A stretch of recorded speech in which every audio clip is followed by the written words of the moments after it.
yìí sọ̀rọ̀ láti lọ bá Sẹ́ríkì Fúlàní pé ẹ wá wo ohun tí àwọn ọmọ yín ṣe lórí oko mi kò yẹ kó rí báyìí lórí ilẹ̀ bàbá mi wọ́n dẹ̀ dé lókun bẹ́ẹ̀ wọ́n dẹ̀ sàpà àìmọ̀ èèyàn bẹ́ẹ̀ tá a lè mórúkọ wọn làwọn Fúlàní yìí bẹ́ lórí tí wọ́n pa wọ́n jí àwọn kan gbé ẹni tó bá gbowó tó kéré lọ́wọ́ rẹ̀ wọ́n gba 7 million torí kíni wọ́n gba 10 million wọ́n gba 11 million lórí ilẹ̀ bàbá wa ọ̀rọ̀ yẹn dùn mí ó bà mí lọ́kàn jẹ́ gan pé tá a bá torí pé tó Ọlọ́run gbà fáwa àwa ará àwọn ọmọ tí tẹ̀lé wa tó ń ṣààbò fún wa àwọn tí ò lẹ́ni tí ó tẹ̀lé wọn kọ́ ìdí tó mú mi lọ síbẹ̀ yìí ìgbà tí mo dẹ̀ débẹ̀ ohun tí mo lọ fún ni pé láti lọ bá a láti gbóhùn tí ń ṣẹlẹ̀ yìí lórí ilẹ̀ wa sọ́dá ẹ ti ń gbé pẹ̀lú wa àbáyín jà ṣe nǹkan jàmbá fún yín ọ̀rọ̀ ni mò ń bá Sẹ́ríkì wọ́n lè ti sáré yọ̀bọ̀n kí ló dé. mo gba ìbọn yẹn lọ́wọ́ ìkan. ọ̀rọ̀ yóò ti tó ìbọn ẹ má yọ̀ bọ̀n kejì tún yọ ìbọn mi ẹ má yọ̀ bọ̀n yẹn ti ẹ̀yìn ẹ bá wo fídíò yẹn ó yin ìbọn yẹn sí olóye tó bá jẹ́ pé olóye òṣìṣẹ́ ẹni tó lọ́n dá ni ìbọn yẹn lè pa. ẹ bá gbọ́ fúdà pé ìbọn bẹ̀ ti dáhùn bẹ́ẹ̀ wọ́n yìnbọn sí mi ń bẹ̀. àwa kọ́ la yìnbọn àwọn ló yìnbọn. ìbájà wa yìí pípò yìí tí bá bájà wa ẹ̀ ní dúró. tẹ́ ẹ bá ti wá lè wá àtúnṣe sí ọ̀rọ̀ jíjí àti tó àwọn ìbọn wa àwọn kí la máa ṣe sí bàbá àti ẹ̀jẹ̀ wọn lò ó kọ́ yé o. ó bẹ́ẹ̀ sàkẹ́ forílẹ̀ bàbá wa lẹ̀ ọ̀rọ̀ náà ń fà yìí sọ̀rọ̀ ẹ̀sìn tó sọ̀rọ̀ ẹ̀sìn báwo kí ni kàn pẹ̀lú ẹja àwọn ẹgbẹ́ wọn fẹ́ pa àwọn mùsùlùmí kí ni kàn pẹ̀lú mùsùlùmí ní kàn pẹ̀lú kírísítẹ́nì wọn mọ̀ yẹn. ń fà yìí èmi ò ní ìdíkẹ́ àlàáfíà Yorùbá ni àwọn kì í fẹ́ nǹkan kan bẹ́ẹ̀ wọ́n dúnkokò tó pọ̀ jù wọ́n dúnkokò àwọn tó ń dúnkokò náà mọ̀ táwọn tó ń dúnkokò náà mọ̀ pé àwọn dúnkokò mọ́ mi ṣùgbọ́n.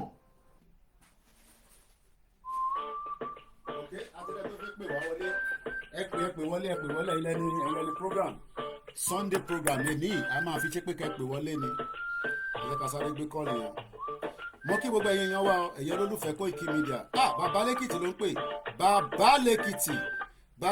lẹ́kìtì bàbá mi dáadáa mo máa ń gbádùn yẹn Ọlọ́run bá ń dúró tì ẹ̀yẹ kọ́ ṣàdúrà fún yín Ọlọ́run bá ń dúró tì yín ṣé ń gbọ́ mi ẹ̀jẹ̀ yọ kúrò jọ speaker a máa disturb wa bàbá mi lẹ́kìtì Ọlọ́run bá ń dúró tì yín àdúrà yẹn a máa gbà mo ní iṣẹ́ gbogbo ògbà tí àwọn èèyàn bá ń gbọ́ Koikimedia bẹ́ẹ̀ bá ṣe ń fèmí ní £10 ẹ máa fún bàbá Èkìtì £15 mo fi gbogbo onú sọ bẹ́ẹ̀ wàláì kò ń ṣe pé torí pé mo rí wọn bẹ́ẹ̀mi bá wà nílé mi máa béèrè owó gidi ni torí ẹni wà Nàìjíríà lọ́wọ́ tó ń ṣiṣẹ́ mídíà tó gbójú ẹ̀ síta kò sá kúrò níbi tó wà Ọlọ́run àdàbà dúró tì yín gbogbo àwọn tó bá ń dẹ́rù bà wá Ọlọ́run á dẹ́rù bà wọ́n bàbá lẹ́kìtì ẹ̀yin lẹ́ lè tó gbàtẹ́ bá fẹ́ máa lọ ní kẹ́sà sọ pé ẹ ti fẹ́ máa lọ ẹ máa sọ̀rọ̀ lọ àwọn èèyàn gbọ́ yín máa fi yín sí spíkà ẹ ní láti fi ń pé ṣé mo ń gbọ́ yín àwọn èèyàn ń gbọ́ yín torí a fẹ́ gbọ́ yín dáadáa ẹ gbóhùn sókè sà.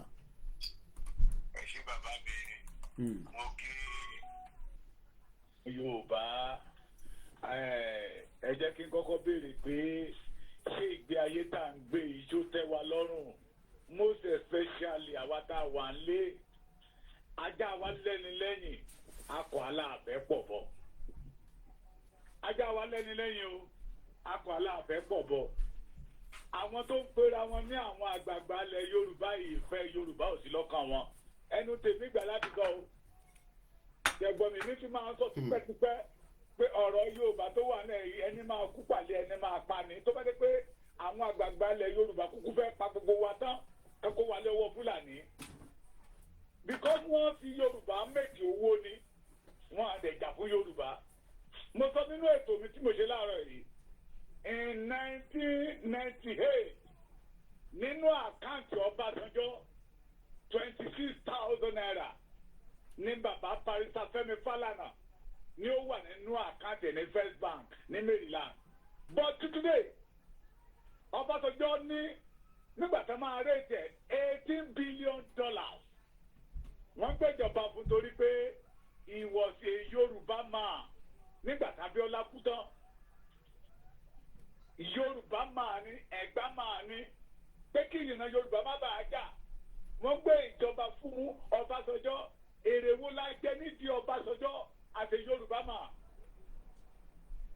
àwọn tá à ń pè ní kábíyèsí wa ló lọ ń kí àwọn tó ń pa wá kiri ìdó ẹ ti wá rí àjẹ́ndà tó gbé jáde náà Sharia law ó fẹ́ bẹ̀rẹ̀ ní ìná ilẹ̀ Yorùbá ìbéèrè tí mo wá ń bí gbogbo ọmọ Yorùbá rèé ká lè mọ̀ pé iṣẹ́ ń bẹ lọ́wọ́ wa láti ṣe dandan lówó orí o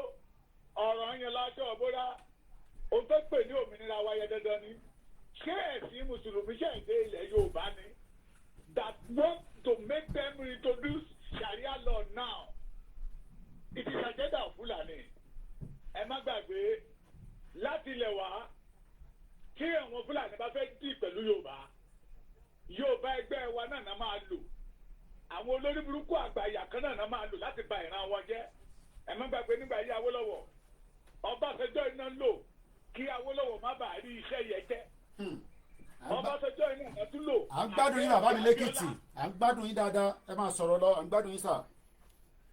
Ọbásanjọ́ iná náà lò against Abíọ́lá tí wọ́n ṣe lo Abíọ́lá against Awólọ́wọ̀.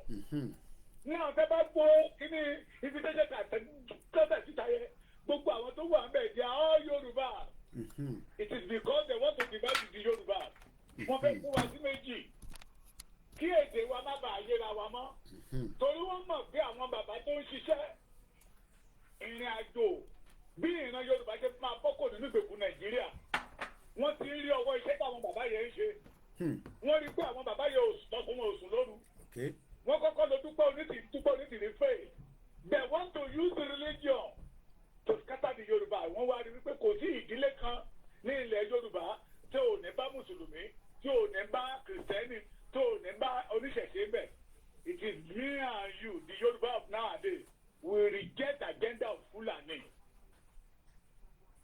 torí wọ́n mọ̀ pé tí ìran Yorùbá bá lọ ayé wọn lọ tí wọ́n tán àwa ní ká jẹ́ ká ṣe bìyà ká dìde mo sọ nínú ọ̀rọ̀ mi kan lánàá nígbà tí mo jẹ́mi àti àwọn bàbá kẹjọ ní orí ọ̀fẹ́ láti sọ̀rọ̀ pé sà àwọn Fúlàní tó kó àwọn ọmọ wọn wá sí ilẹ̀ wa lójoojúmọ́ tẹ́kàrọ́ kẹ̀tẹ̀kẹ̀tẹ̀ wáyé lẹ́yìn ṣe pé iṣẹ́ wà tó bá jẹ́ pé iṣẹ́ wà bẹ́ẹ̀ ta ní iṣẹ́ yẹ àwa ọmọ Yorùbá lè ṣe tán làwọn wá ń wálé àwọn gómìnà wa tó wà ń bẹ̀ wọn àdálé iṣẹ́ lẹ̀ alájẹtọ́ ni wọ́n ti ṣe alájẹkẹ́tù. kábíyèsí ẹ. kí ló mú wọn wá ó wá sọ fún bàbá rẹ pé àjẹ́ńdà kan fẹ́ lò ní. àwọn ọmọ Boko Haram tá a sọ yìí éèjì wọn 22 years. ọmọ kékèké ni wọn bẹ́ẹ̀ ni they are very young.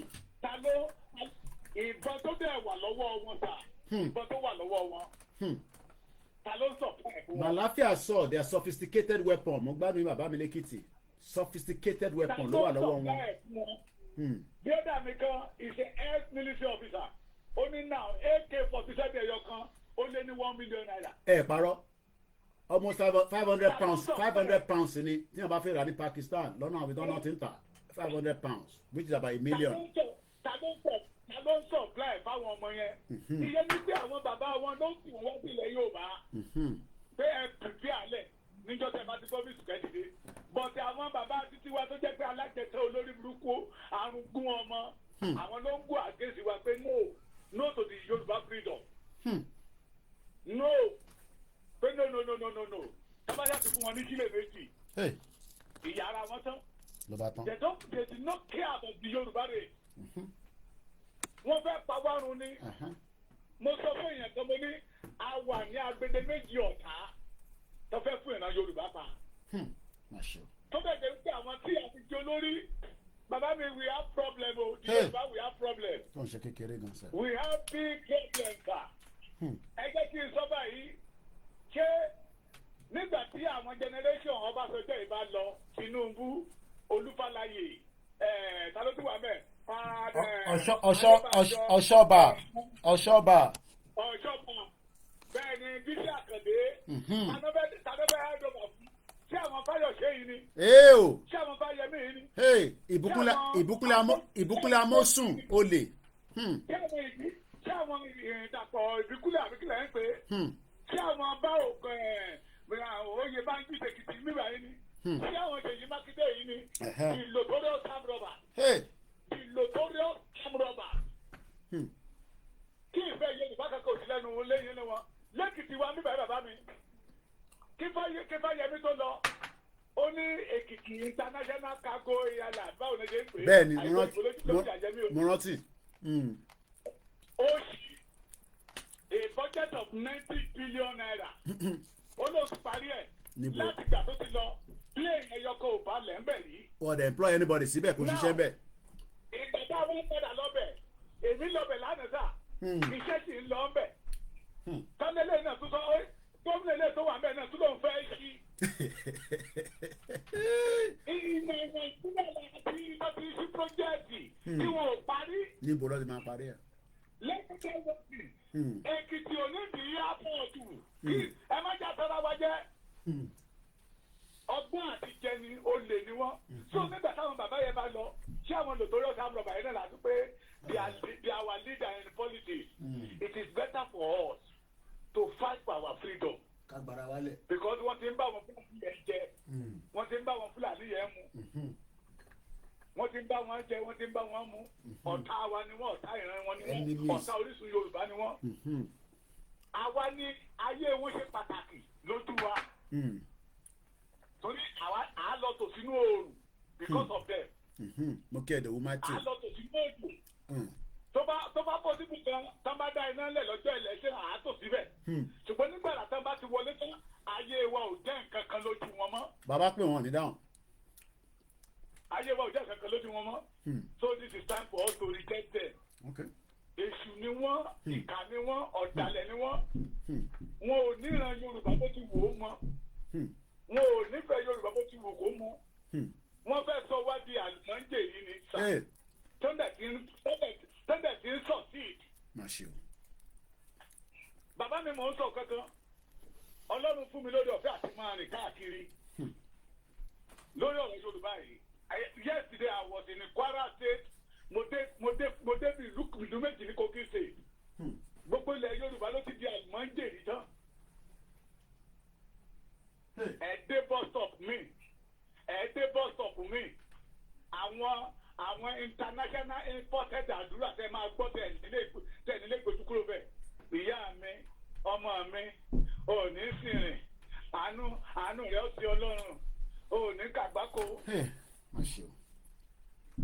torí owó ní bọ́sọ̀sà tẹ́ bá lọ sí pati náà ẹ̀ẹ́dẹ́ ibi tẹ́ jókòó sílẹ̀ eré àwọn kan tá a máa fàtẹ́gùn sí yín lára owó náà fẹ́ gbà àwọn míì tẹ́ bá gbọ́ pé wọ́n fẹ́ ṣe kankan bí àwọn alọ́ra àǹkárá torí pé wọ́n lè gbowó ni they turn Yorùbá to the àlùmọ́ǹdèrì by style. ìran Yorùbá ló ní ìtìjú jù nílé lẹ́ni kò sí ìtìjú mọ́ torí pé wọ́n fẹ́ dojú agenda of àlùmọ́ǹdèrì yẹ the agenda àlùmọ́ǹdèrì yẹ làwọn Fúlàní yẹ dẹ̀ ń lò tí ènìyàn kan nínú àwọn sẹ́nitọ̀ tó ìwà ń bẹ̀ lẹ́nìí mo rí ẹni tó ti wà ní sẹ́nitọ̀ for láti 1999 tó ìwà ń bẹ̀ lẹ́nìí system yẹn náà fẹ́ introduce lọ́dọ̀ wa náà pé nígbà tá a bá da gàrí síta tá a da ẹ̀wà síta àlè rọ́ọ̀ṣì ẹ̀ nígbà tá a bá nídìí wa we need our independence. mo ka ìwé kan sàmì ò tí kàwé yẹn tán wọ́n sọ̀rọ̀ nípa Yorùbá ní 15th century. There is something in Nigeria that time. Baba William Chapara was born in 1885. There is nothing like in Nigeria. Kí ló dé ta kóra wa sínú ìgbèkùn tá a fẹ́ bọ́? Because we have a bad leader. Tó yẹ ká máa wo wọ́n ní. Evil politicians. Wọ́n àrí títí wá. Criminals. Bàbá mi nínú bọ́jẹ̀. Tí ìran Yorùbá ò bá dìde we are in trouble nínú bọ́jẹ̀tì ti Tinubu tó fẹ́ títà tó lọ fẹ́ ṣe ní 2025. Bọ́jẹ̀tì àwọn house of our senators and the rest. Bọ́jẹ̀tì wọn ju ti 2 million ọmọ Yorùbá lọ. Bẹ́ẹ̀ni, ẹ parọ́. Bọ́jẹ̀tì tí àwọn bíi 426 ni wọ́n. Bọ́jẹ̀tì tàwọn yẹn ó ju ti 2 million. Nigeria is a scam. Terrorists ni wọ́n bí wá papọ̀. À ń ṣe kan. Ẹ jẹ́ kí àwọn ọ̀dọ́ ká dìde. Ẹ jẹ́ kí gbogbo ẹ̀yin abiyamọ kẹ́ ẹ dìde. Nàìjíríà ti tán inú ìgbèkùn ní ìran Yorùbá wà. Kí ni 2020 èrè wo ni Yorùbá jẹ́? Èrè wo ni Yorùbá jẹ́ tó lówó kan máa lọ? Tani torí pé òun wa mọ́tò lọ níwájú. Ẹnìkan ní ògbẹ́dọ̀ súnmọ́ wọn ní bá súnmọ́. Adẹ̀ nìkan ọlọ́pàá àrẹ ṣe dáadáa ìgbé lọ́fẹ́ wọn. Adẹ̀ lo oṣù mẹ́ta. Ẹ̀mẹ́ni tí mo sọ mi ò fẹ́ dárúkọ. Ó yé mi ẹ má dárúkọ. Ó yé mi ẹ má dárúkọ. Dárúkọ. Adẹ̀ lo oṣù mẹ́ta. Ìnáni mo tún gbọ́ kan pé ní ẹ̀gbẹ́ ibi tó kọ́kọ́ pìlẹ̀ orí burúkú tí ò ní jèrè ẹ̀. sí tọkọtìyàwó rẹ̀ ilẹ̀ ń bẹ̀ ọdẹ ní onílò lẹ̀yà onílà dábì ilẹ̀ ẹyọ kọ́tàkẹ́ máa rà lélẹ̀ tọkọtìyàwó wọ́n fẹ́ ṣe ìyàwó ní èwì ó dẹ̀ kó tọkọtìyàwó ó dẹ̀ kó wọn lọ sẹ́wọ̀n. Orí ilẹ̀ yẹn náà ti wá àárẹ̀ sí tọkọtìyàwó náà wọ́n bẹ̀ sí wáwọ́ káàkiri nínú àbúrò sọ pé wọ́n ń lọ sórí ilẹ̀ wọn ibi tẹ́lá lẹ̀ sí gbàdọ́ máa débẹ̀ náà ní ká ẹ lọ bẹ bàbá bàbá yìí wọ́n lo oṣù mẹ́ta o inú sẹ́ẹ̀lì náà ti ṣe márẹ́jì yẹ o. That is the type of leader we have in Yoruba land. Ẹja bí wọ́n léèrè nígbà táwọ́lọ́wọ́ ń ṣiṣẹ́ ṣé bí Awólọ́wọ̀ ṣe ṣe ayé títí wọn nìyẹn. Kí ọmọ máa graduate lénìí tá lọ kọ́ tailor tá lọ kọ́ hairdresser tá lọ máa wá ibi tó ti ń kó blọọkù ní sáìtì kiri. They want to turn us to Almajiri either we like it or not. This is time for us. Irọ́ ni Koiki pa ẹ má dá Ìgbòho lóhùn gbogbo ń tó sọ láti bí ọdún méjì mẹ́ta sẹ́yìn. All hail Biafra, Ekechukwu, I salute you. Ó ga o. Ṣé kò tí ń ṣe mọ́ wa lára? Ẹnu ẹ̀ gbogbo àjọwà yìí. Ó ti jẹ. Bàbá mi MP blessed làwọn pípé yìí kó àwọn ọmọ wọn wọlé. Tó ń ṣe kékeré in large number. In large number. Náà ń kó wọn wọlé. Ojoojúmọ́ ni. Àbí security yẹn ni pé àwọn ò lè dá wọn dúró torí pé ọmọ Nàìjíríà náà ni wọ́n àwọn ọmọ onílù ló máa ń pé ẹ̀ka ìbú wa mọ́. The Fulani leader wọ́n ti rí wípé àwọn olórí wa àwọn ọba wa àwọn àgbààgbà wa wọ́n ti kéèjì wọn wọ́n ti fowó bayé wọn jẹ́ wọn ò lè sọ̀rọ̀ mọ́. Wọ́n ti compromise wa. Titun sà mo sì ń wá gbogbo inú pépà káàkiri over 29,000 tapa nígbà Buhari mi ò rí àgbààgbà ilẹ̀ Yorùbá kan kọ́kọ́ ọ̀dẹ́mu ẹ̀. Ọ̀kọ̀ndẹ́mù ìdí ìta máa rí ní ọ̀nà òfin kẹ̀kẹ́ tó lọ sí ká ẹ̀pẹ́. Tí Buhari tẹ ẹ ṣeun bàbá o fún 29,000 ọmọ Yorùbá tẹ ẹ pa bí ilé tó kù tó fẹ́ pa nọ́mbà wọn kà ní Ìbàdàn. Kábíyèsí o àṣìlógo. Bí Buhari sọ fún pé òun ti fẹ́ pa kọjá 29,000 yẹ. Ti wà ní problem. Ló wá ní ìsókè máa gbéṣẹ́ yẹ fún ẹ̀sìn mi. Problem. Bí iṣẹ́ ìṣẹ́ tó gbàdàn. Problem. Yorùbá we must make it. Láyé àtijọ́ agbára la wọ́n máa ń kọ́ wa ni pé àwọn ìyá wa máa ń fojú sọ̀rọ̀ sí wa ni. Kẹ́ bá jáde lọ tẹ́ bá ti ṣojú báyìí wọ́n ní tẹ́ bá gbóúnjẹ kalẹ̀ tó jẹ́ pé oúnjẹ tó jẹ nínú ògbẹ́dọ̀ gbà. Ọ̀tẹ̀ ìbí ẹ̀dá ò ní fọwọ́ kan. Tẹ́ bá ti lè jí ojú ó gbẹ́dọ̀ gbà. Bọ̀dì lẹ́nìí ìyá gan ló máa ti ọmọ síta pé wọ́n ti ń gúnyán bẹ̀ yẹn wọ́n ti ń ṣe láìsí bẹ̀ yẹn. Kí á ló máa jẹ́. Ó yá lọ jókòó tì wọ́n. Bẹ́ẹ̀ni. Ìgbàrin tó lọ jókòó tì wọ́n. Àrin tó ṣẹlẹ̀ l'Anambra. Ìgbé ayé tó sọ yóò bàbá mi mo dẹ̀ ń sọ̀rọ̀ kan ẹgbẹ́ máa bá wa sọ lórí prógámù títí yín ẹ̀yin tẹ́ já síwájú nǹkan kan wà lórí ilẹ̀ wa táwa ò rí tí àwọn àjòjì yìí ti rí. Ṣẹ́fọ́mìtà. Mo ń gbọ́ yín. Last week ni mo jókòó ní mo kù yẹ nǹkan kan ti wà lórí ilẹ̀ wa tọ́lọ́run fi pamọ́ sórí ilẹ̀ wa tí àwa tí Ọlọ́run dogun ilẹ̀ yẹn fún tá a ò rí ṣùgbọ́n tí àwọn àjòjì ti rí òun ló ń fa ogun sínú ayé wa sà. Ní ìmọ̀ bóyá ẹ ti gbọ́ mo lè sẹ́ndì fídíò yẹn sí níbi tí ibo ti sọ pé àwọn làwọn ní Ilé Ifẹ̀. wàhálà ti dé nìyẹn. ibo ti sọ pé Ilé Ifẹ̀ belong to them. Mo kí ẹ Ṣakiru wàhálà ti dé nìyẹn. Fúlàní ń fa ẹsẹ̀ ọ̀tún ibo náà tó ń fa ẹsẹ̀ òsì. wàhálà. Bàbá mi ẹ ti jẹ́ àwò báyìí bí àwọn Fúlàní ṣe ń tábù wá sọ́dọ̀ wa tí ibo tábù wá sí ilẹ̀ Yorùbá síbẹ̀ làwa ṣe ń tábù lọ sọ́dọ̀ wọn. The answer is no. Definitely. Kò sí ìlú kan tẹ́ máa dé ní ilẹ̀ Yorùbá sà tẹ́ ẹ̀ ní bá wọn Fúlàní ibẹ̀. Mo dé ìlú kan lẹ́kìtì wa níbà yìí. Ìlú yẹn ó wà ní ẹgbẹ́ Kwara State wọ́n pè ní Ìkòsó Èkìtì Ìbà ní Mọ̀bà local government. Àwọn Fúlàní tó wà ń bẹ̀ pẹ̀lú màálù wọn population wọn ju àwọn taráàlú lọ. Ìlú tí mo lọ lánàá mo bá ẹnìkan sọ̀rọ̀ bẹ́ẹ̀ pé ẹ lò ó ṣé kò sí Fúlàní nílùú yìí ó ní bàbá mi ó ní wọ́n yapa ó ní kí ni mo fẹ́ fi wọ́n ṣe ó ní ṣé mo fẹ́ ra màálù ni mo ní ẹ́ ó ní wọ́n yapa sà ó ní wọ́n yapa and they are working with AK-47 under the government of Bola Ahmed Tinubu. Ẹ̀yin tẹ́ sọ pé Yorùbá ló kàn, èmi ló kàn, lójú ayé ẹlẹ́kẹ̀ ń jìyà, olódodo wa ti gbé nínú ẹ̀. It is better for us to divide this country. Nigeria says it's not a country. It's a country.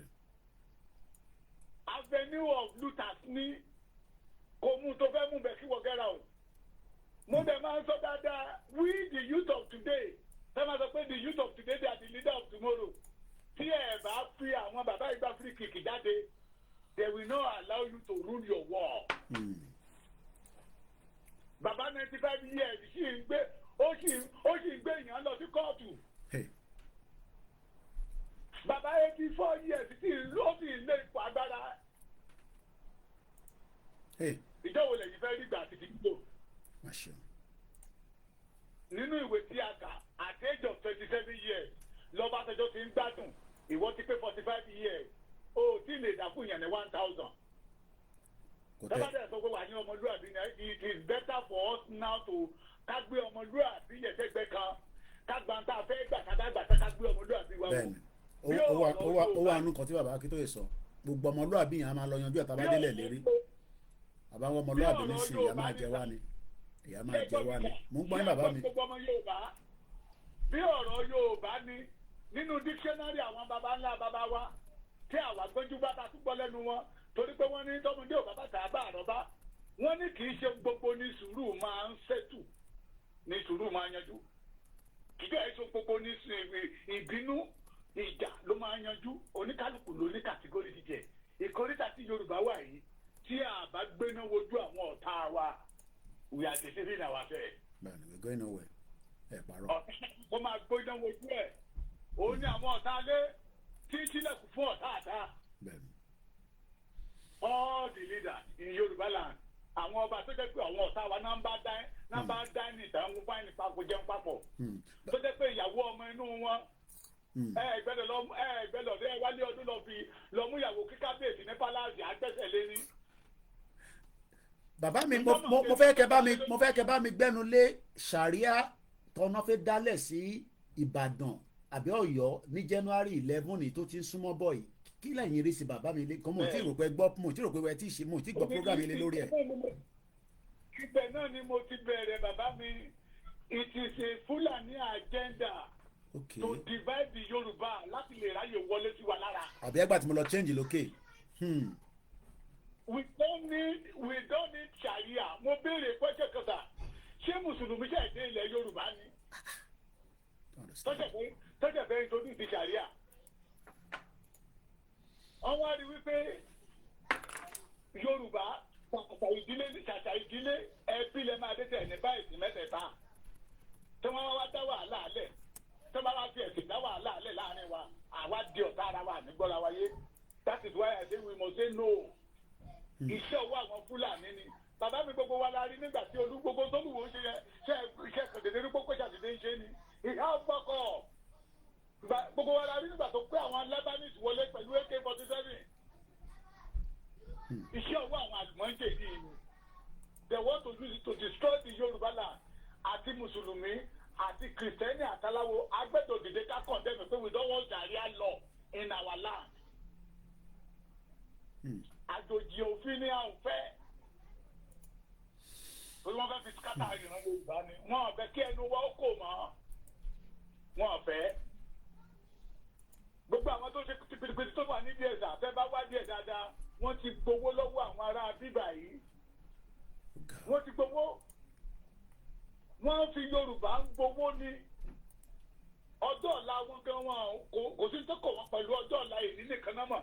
Ṣé rí àwa tá a ní ọjọ́ ọ̀la tí a bá tètè ká dìde if you call yourself a Muslim a Sharia law ìkan nínú òpó ẹ̀sìn Ìsìlámù ni I pity you. Bàbá mi ṣe ń gbọ́ mi dáadáa ẹjọ́ mo yóò máa ń gbọ́. Loud and clear wọ́n ń gbọ́ yín mo ní mo fi interrupt yín à ń gbọ́ yín. Mo gbé ní Ìjẹ̀ṣà Tẹ̀dó ní Sùúrùlérè mo gbé ní Mùṣín ṣe gbọ́ mi sà. Loud and clear mo gbé ní Àgùdà. Àdúgbò mi nìyẹn. Mo tún gbé ní Ìkọ̀tún Ègbè ṣe gbọ́ mi. Mo lórí ọ̀fẹ́ àti iṣẹ́ ní Ìkẹjà dáadáa mo dẹ̀ tún rìn mọ́ Agége dáadáa kò sí mọ́ṣáláṣí tó dálẹ̀ ní gbogbo ibi tí mo dárúkọ yẹn sà tó bá jẹ́ bóyá mọ́ṣáláṣí Yorùbá ni the Fúlàní wọn ní lọ kírun bẹ́ẹ̀. bẹ́ẹ̀ babalágége sọ bẹ́ẹ̀ kọ́lọ̀ foríjì kọ́lọ̀ dára kókó bàbá yẹn sọ mo gbọ́ wọn kírun lẹ́yìn bàbá yẹn bẹ́ẹ̀ ni. bẹ́ẹ̀ ni. sẹ́rí bí kí bàbá Adam ní Mẹ́ríkà kó ìwà láyé. Adams bẹ́ẹ̀ ni wọn kírun lẹ́yìn. kí bàbá Adam ní Mẹ́ríkà kó ìwà láyé tó bá wà níwájú tó ń pè irun lọ́wọ́ tó ń lìdì irun Fúlàní ò ní tó sẹ́yìn ẹ̀. bẹ́ẹ̀ ni àwọn náà máa ń ṣe tí wọ́n ní. They did not believe that Yoruba Muslim pé original ni wọ́n torí pé wọn ò mọ̀ bó ṣe ń pààyàn. bẹ́ẹ̀ ni. tọ́ba wá gbéṣẹ́ ìyá àdéhùn tẹ́bá wá jubiléètì nígbà tó bá pa mẹ́ta ní kìrìsìtẹ́nì wọn á pa méjì ní mùsùlùmí. ohun tó dẹ̀ wá burú jù mẹ́ta tí òfin ṣàríà yẹn bá bẹ̀rẹ̀ ní Ọ̀yọ́ rí wípé àwọn mẹ̀kúnnù tí ò rí jẹ́ tọwọ́ wọn ò tètè nínú mùsùlùmí náà máa gé ọwọ́ wọn náà máa gé ẹsẹ̀ wọn. àwọn olówó yẹn tó ń fi pẹ́ẹ́nì yí bílíọ̀nù ṣàríà ò ní rí wọn mú. it is mẹ̀kúnnù ní ṣàríà yẹn á máa gé apá ẹ̀ náà máa gé ẹsẹ̀. so get it the Sharia is not our culture.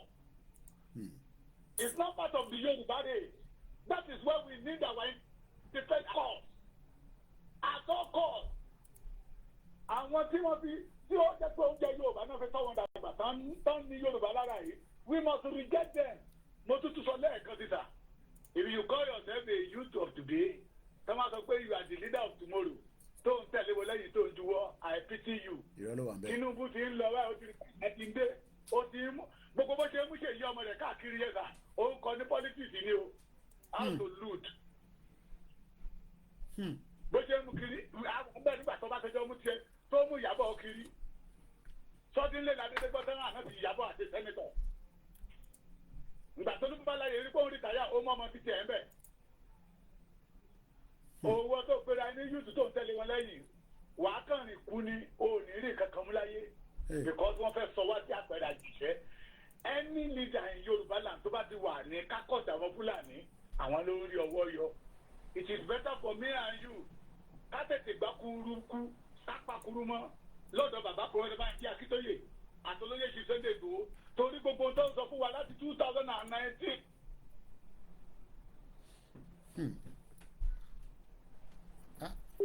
ok ọ̀rọ̀ àpéjọ àwọn pé bàbá lẹ́kìtì lórí nọ́mbà ni ọ̀rọ̀ là ń gbọ́ dẹ́nu bàbá lẹ́kìtì yìí o níjọ́ Sunday ní 22 ọjọ́ kejìlá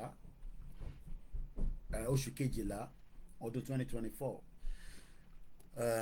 it could be network or it could be that bí a bàbá lẹ́kìtì move ní ibi tó wà yẹn mo ṣe ń kí gbogbo èèyàn wa pé àkókò wa decide pé ká fi ṣe ok bàbá lẹ́kìtì ti drop we've learned a lot from him and as usual we are grateful to have him calling into the program ẹ̀yin náà ṣì lè pè wọlé if you want to have your discussion. Bamidele Aliu, good afternoon.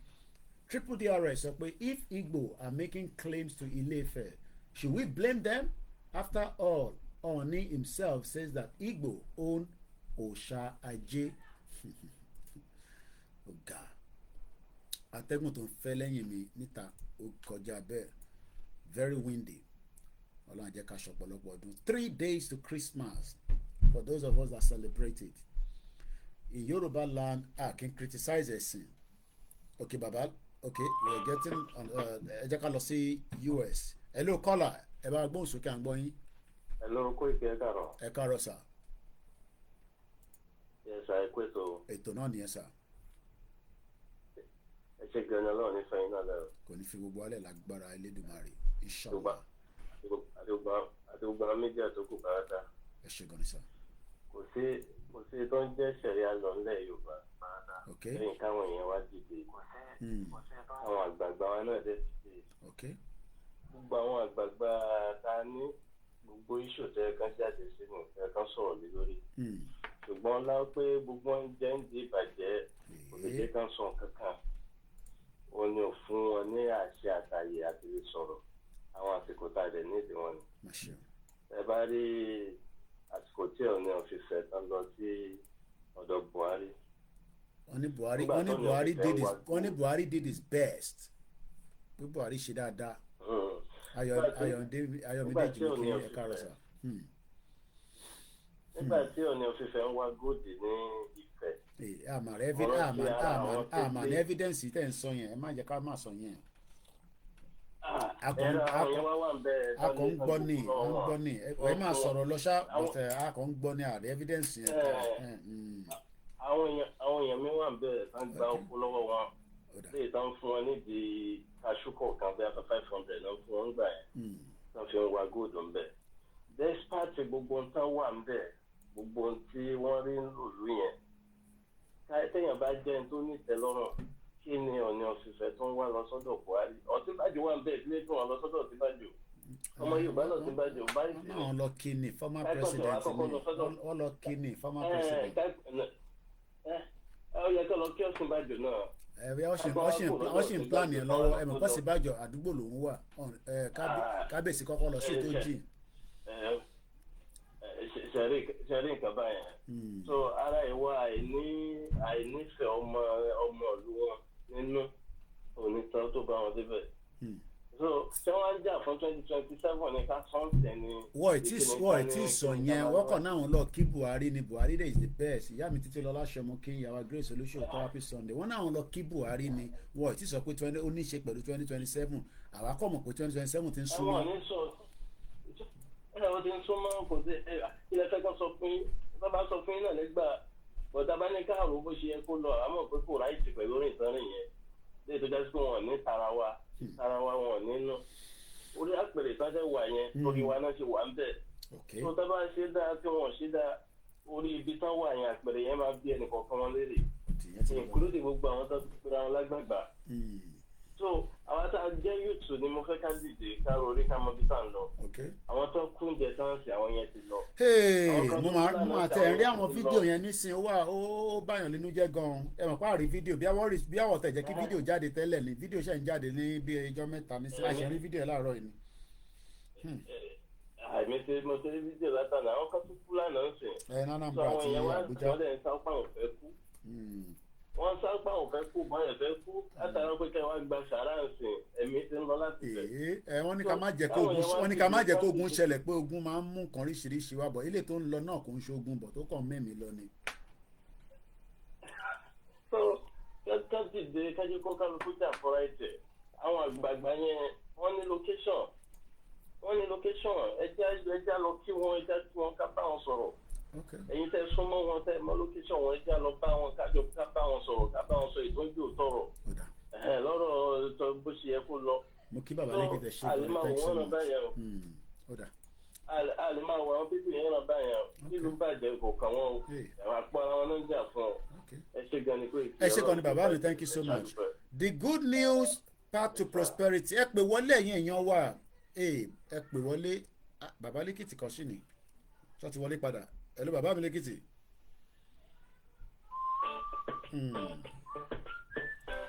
ọ̀rọ̀ tó wà ńlẹ̀ yìí ó kan èmi ó kan ìwọ ẹja padà sọ́dọ̀ bàbá wa lẹ́kìtì ó rà pé díà nẹ́tíwọ́ọ̀kì ni àbí bóyá dẹ́ta dẹ̀ tán ni hello bàbá lẹ́kìtì.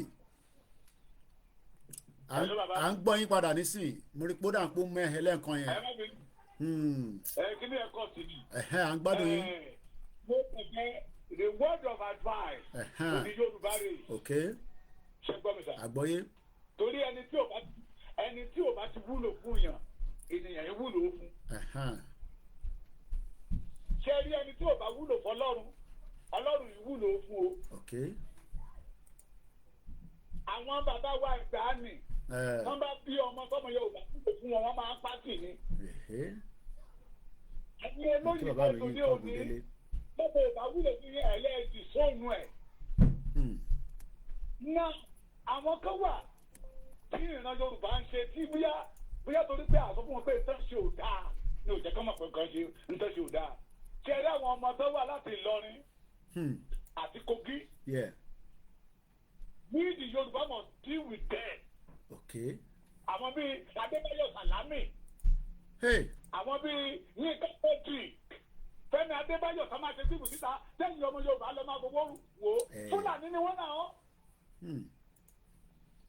bí Fúlàní tí Fúlàní bá ka population Nàìjíríà in Nàìjíríà lọ to today wọ́n á kà wọ́n máa wọn Fúlàní ni àwọn bíi Kọ̀lẹ́tì bí Pasuma olú máa yìí kí ló Adéyanjú tó lóun lọ́jà yìí. Dèjádé yanjú. Dèjádé yanjú ṣe Fúlàní máa in Nigeria law. Ṣé ìran Fúlàní jẹ́ Dèjì Adéyanjú rí àbí wọ́n jẹ́ Adébáyọ̀ àbí wọ́n jẹ́ Fẹ́mi? We must deal with them. Bóyá tá a bá dín pẹ̀lú wọn kí ilẹ̀ Yorùbá ò ṣe é gbé fún wọn wọ́n á mọ̀ pé wọ́n máa padà wálé wọ́n á jà fún ẹ̀tọ́ wọn. Bébí ẹ̀ belong to the Yorùbá not Fúlàní. Kọ́má ìṣèjú Mùsítà ẹ lọ́ọ́ máa kówó rà á máa tẹ́tí síta òun ti pa 250 million. Abẹ́rẹ́ mo ṣe sọ sí Fúnkẹ́ Adélé náà ní ìjẹta kọ́ mo ṣe sọ Fúnkẹ́ Akíndélé gbogbo wọn pátápátá. Wọ́n jẹ wá níyàwó tún fọ̀dọ̀ wọ́n tún fi àwọn ọmọ wa kọ́ wa lójú. It is better for us to think twice. Acting deep. Tí Olúfẹ́mi Adébáyọ̀ ò bá lè ṣe fíìmù pé they belong to the Yorùbá. Tí Kọ̀lítì ò bá lè sọ̀rọ̀. Tí Pasuma ò bá lè sọ̀rọ̀ àwọn ọmọ Ìgbómìnà. Àwọn ọmọ Ẹ̀kànmẹ́gẹ́. Àwọn ọmọ Okun ní Kogi. In Kwara State, Yorùbá control 12 states, 12 local government out of 16. We have 6 local government in Kogi. Wọ́n kó gbogbo wọn lọ, ó dọ̀dọ̀ Fúlàní. It is because they want to reduce the population of the Yorùbá. Àwọn ìyá bẹ́ẹ̀ ṣe fíìmù àwa máa wò. Mélòó nínú wọn ni fíìmù tó ń ṣe ni Fúlàní ń wò. Ó ti gbẹ́tọ̀ sí bí ìyàyẹ jẹ wá àwa tójú onílágbẹ́dọ̀ kọ́. Mo kàwé kan ní àná náà èdè. Fọ́mà nígbà tí mò ń ka ìwé yẹn tí mò ń wo àwọn fọ́mà chairman Arewa forum mo wá rí sẹ́ńdí Awóníyì ń bẹ̀. Mo ní kí àwọn Fúlàní náà tún jẹ́ Awóníyì ni. Okay. It is because àwọn bàbá wa gbà sára torí pé wọ́n ti rí owó gbà àwa tó dé òní tá a fẹ́ kí a ò fẹ́ kí ọ̀ríjì wa parun àwọn nǹkan tó yẹ ká kìdì lórí ẹ̀ nìyẹn. Olúwa Adébáyọ̀ Sàlámì ẹ̀ ká lé padà ká lè fi padà káwọn ọmọ Kwara ẹ̀ àwọn Fúlàní ẹ̀kọ́ lọ́ máa bá wọn wo fíìmù wọn. Bẹ́ẹ̀ni ilẹ̀ Yorùbá náà tó bíbá if you cannot fight for the Yorùbá náà rẹ̀ ní láti wúlò fún yín mọ́. Because àwa là ń empower wọn tó bá ti ṣe film. Because àwa là ń empower wọn. Mo sì sọ nínú program mo ní kódà mo dárúkọ gbogbo àwọn olórin táyì náà sọ yẹn pé in the new year orin self determination lẹ kó jẹ́ priority wọn bá ṣe máa kúrò ní Nàìjíríà anything less than that is a waste of time. Ẹ máa gbọ́ ní last month mo travel lọ sí ọ̀dọ̀ mi mo wá ń sọ̀rọ̀ Yorùbá nation sí fún ìyá mi kan ó wá ní àwọn yẹn ló ń fún wa ló ń jẹ ṣé mi ò ní pa wá mo ní kò rí bẹ́ẹ̀ máa mo ló máa dùn mí mo ní mi ò lépo ní mọ́tò mo ní bàbá gbé yín rìnrìn àjò màmá yẹn ó lọ gbé mọ́tò ẹ̀ wá ni bàbá mi àwa jọ rìn lọ sí ilẹ̀ Yorùbá tó ti ń ṣe ata táwọn Fúlàní wá rí pàkéjì fún wa tòmátò wọ́n pè ìlú kẹlẹ́kìtì níbẹ̀ ìlú méjì Ìṣẹ̀ Èkìtì àti Èmùrè wọn àníṣẹ́ méjì tá ń gbé níbi tó ń ṣe bẹ́ẹ̀ ni wọ́támẹ́lọ̀ àwọn Fúlàní ló máa lọ́ọ́ rà lọ́wọ́ wa táàbí pàkéjì wa wọ́n wá kó wá sí Ìbàdàn wọ́n wá kó wá sẹ́kọ̀ọ́. Níwájú Afẹ́ Babalọ́lá yunifásitì mo dárúkọ eléyìí báwa bá kú lẹ́nu àwọn ọmọdé a máa kó yẹ̀pẹ̀ bó wa lórí iwájú yunifásitì bàbá yẹn Fúlàní ló ń gbin ata lọ́mọ ẹgbà sẹ́ni pé kò nílò fertilizer ta wọ́n wá bẹ̀rẹ̀ sí náà kóra wọn wá this old man welcome them. Ìjọba sọ̀rọ̀ síbi sọ̀rọ̀ wa àwọn ọmọ tí ò bá ti wúlò fún wa ẹ má jẹ́ káwa náà wúlò fún wọn mọ́ ká má ṣàṣedànù kó má rọ̀ wá má dàbí olówó fowó ra kú. Ká bá ṣe fíìmù tọmọ Yorùbá ò bá wò kẹgbẹ́ lọ sí Sokoto kẹgbẹ́ lọ sí Kano kẹgbẹ́ lọ sí Adamawa kẹgbẹ́ lọ sí Katsina káwọn Fúlàní lè máa ẹ bá wa pín ètò yìí náà ẹ bá wa pín ẹgbẹ́ wọlé ṣe àbọ̀tì náà bẹ̀yìn ni. Bí wọn ò bá ti lè sọ wípé they belong to the Yorùbá wẹ́ẹ̀ tẹ̀ fi pé wa mọ́ Fúlàní we are not a Fúlàní. Wọ́n wá kó ṣùkà olúwo orí burúkú wọlé wọn lórí wọ́n fi rìlíjọ́ pọ́n wọn lójú. Kí ló dé tí Fẹ́mi Adébáyọ̀ kò ṣe fíìmù ní mbẹ́ẹ̀dẹ̀ Fúlàní kó ṣe dé kó ṣe tòní Sókótó.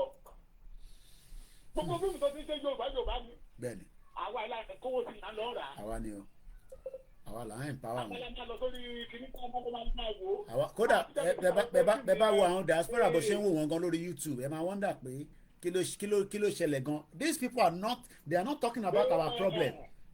Ẹ lọ empower wọn ni as far as we are concerned. Ẹ̀yin lẹ lọ empower wọn ni. Ẹ̀yin empower wọn ni. That is why tí wọn àwọn tó fi mọ̀ pé nǹkan tí òun ṣe ò dá onímọ̀bí sọ bẹ́ẹ̀ tó bá ṣe fíìmù táwọn ò bá lọ wò ó. Bẹ́ẹ̀ni. Wọ́n jáde síta wọn fi ilé ìtọ́jú wọn mọ̀ fi mọ̀ pé wà ní láyé bàbá Ògúndé gbogbo fíìmù tí bàbá yẹn ṣe pápátá ló fi bá situation Yorùbá wí. Jáyé ó sinmi yẹ ẹyin sí Yorùbá kù jẹ́ kí Yorùbá ó sinmi lónìí. It is time láti ẹni tí ọmọ tí ò bá ti wúlò fún wa káwa náà ò máa wúlò fún. Bó ṣe láti rí nìyẹn. Tí a bá ṣe because ní láti máa empower wọn rárá. Ọmọlúwàbí aṣọ́mọlúwàbí wáyé sà aṣọ́mọlúwàbí wáyé ẹja lọ kó sínú washing machine ká fọ̀ ká lọ ká ta gẹ́gẹ́gẹ́ ká kó pamọ́ ká wá gbé títọ́ọ̀gì díẹ̀ wọ̀. Bàbá wa gbọ́ tàbá gbà ká kó aṣọ́mọlúwàbí yẹ wa kó wọ̀. Tàbá yìí kọ́ntínú ọmọlúwàbí ni wa Yorùbá we are so nice we are so accommodate àti accommodate ọ̀rọ̀ wọlé o. Àti accommodate wàhálà wọlé o. Kí àbádẹ́ múra accommodate ń ta accommodate yẹ kó má lọ sí pé olú máa yí wa lọ́rùn tán.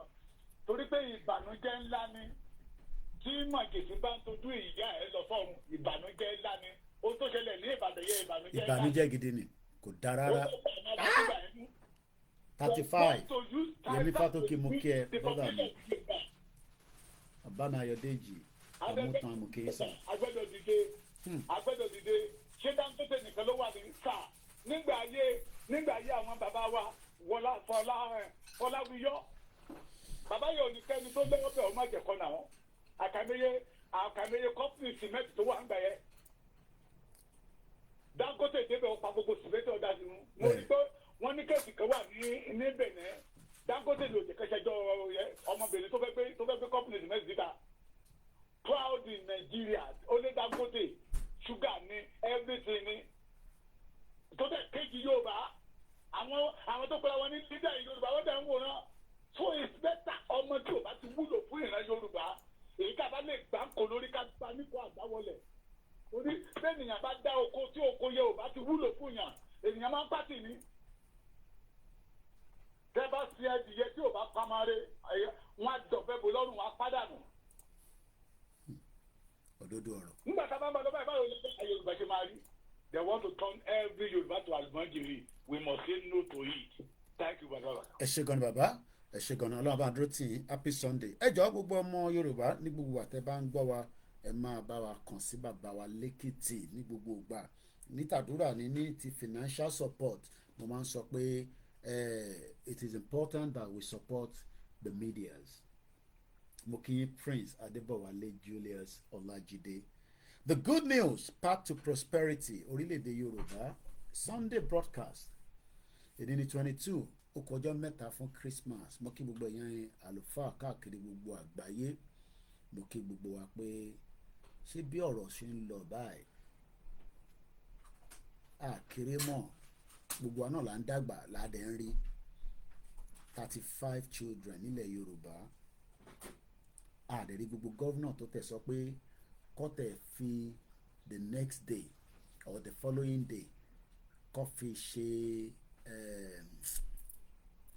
ká fi wọ́n try láti bọ́ọ̀tẹ̀ raise the flag wálẹ̀ torí president ló lè ṣe yẹn but within all the Yoruba states ká tẹ̀ bá wọn wá Yorùbá tí mo fẹ́ lò yẹn kó wọn ò gẹ́tẹ̀ but máa wọ English ẹ̀ sympathy with the people that died. The same thing in South East. Though Tinubu onohun lọ sí event kan lánàá because of the incident in Abuja and also in Anambra. So he actually cancelled an event that he was meant to attend yesterday. President Bola Tinubu is currently in Lagos as we speak right now.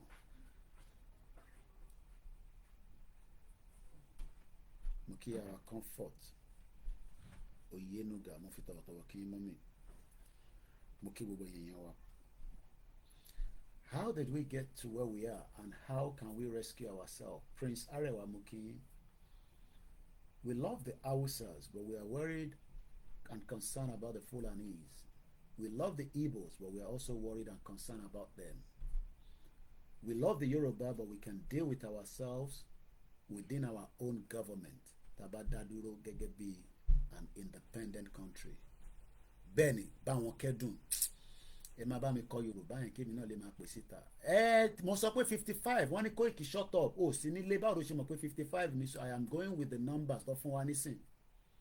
Ẹ mọ̀ pé àwọn tó wà nílé tá bá ti wà níta wọ́n ní èmi ni mò ń gbé bad news wá lójoojúmọ́ lórí platform mi. Wọ́n ní èmi ò kí ń mú news tó dá wá lórí Koikimedia. Mo ní ẹ fún mi ní good news. Tí Tinubu bá fún mi ní good news, I begged Tinubu yesterday and I'm begging him again, give us security at least for now títí tá máa fi decide ibi tó kù sí. Give us the adequate security across all the Yoruba land. Gbogbo àwọn àmọ̀tẹ́kùn sọ ẹ train wọn. Mo kí n lẹ́ẹ̀kan sí Prince Arewa, mo fi tọ̀wọ̀tọ̀wọ̀ dárúkọ yín. Wọ́n ní their children are in there so they are less concerned, but kò dáa. All our governors ó yẹ kó bá àwọn tí ó yẹ kó bá Ṣèyí Mákindé kẹ́dùn, let me put it that way. I mean, I'm just trying to figure out ṣé bó ṣe máa lọ náà ní àbí. Nigeria, Germany, èèyàn méjì ló kú. Tẹ́ bá rí bó ṣe ń gbé news yẹn, wọ́n sì ń gbé títí di báyìí. Okay, let's agree pé èyí tó ṣẹlẹ̀ ń ṣe terrorist attack, but in tó ṣẹlẹ̀ yẹn hunger ó ju terrorist náà lọ, because ẹni tó ti ń febi pa is more or less like a terrorist or terrorism.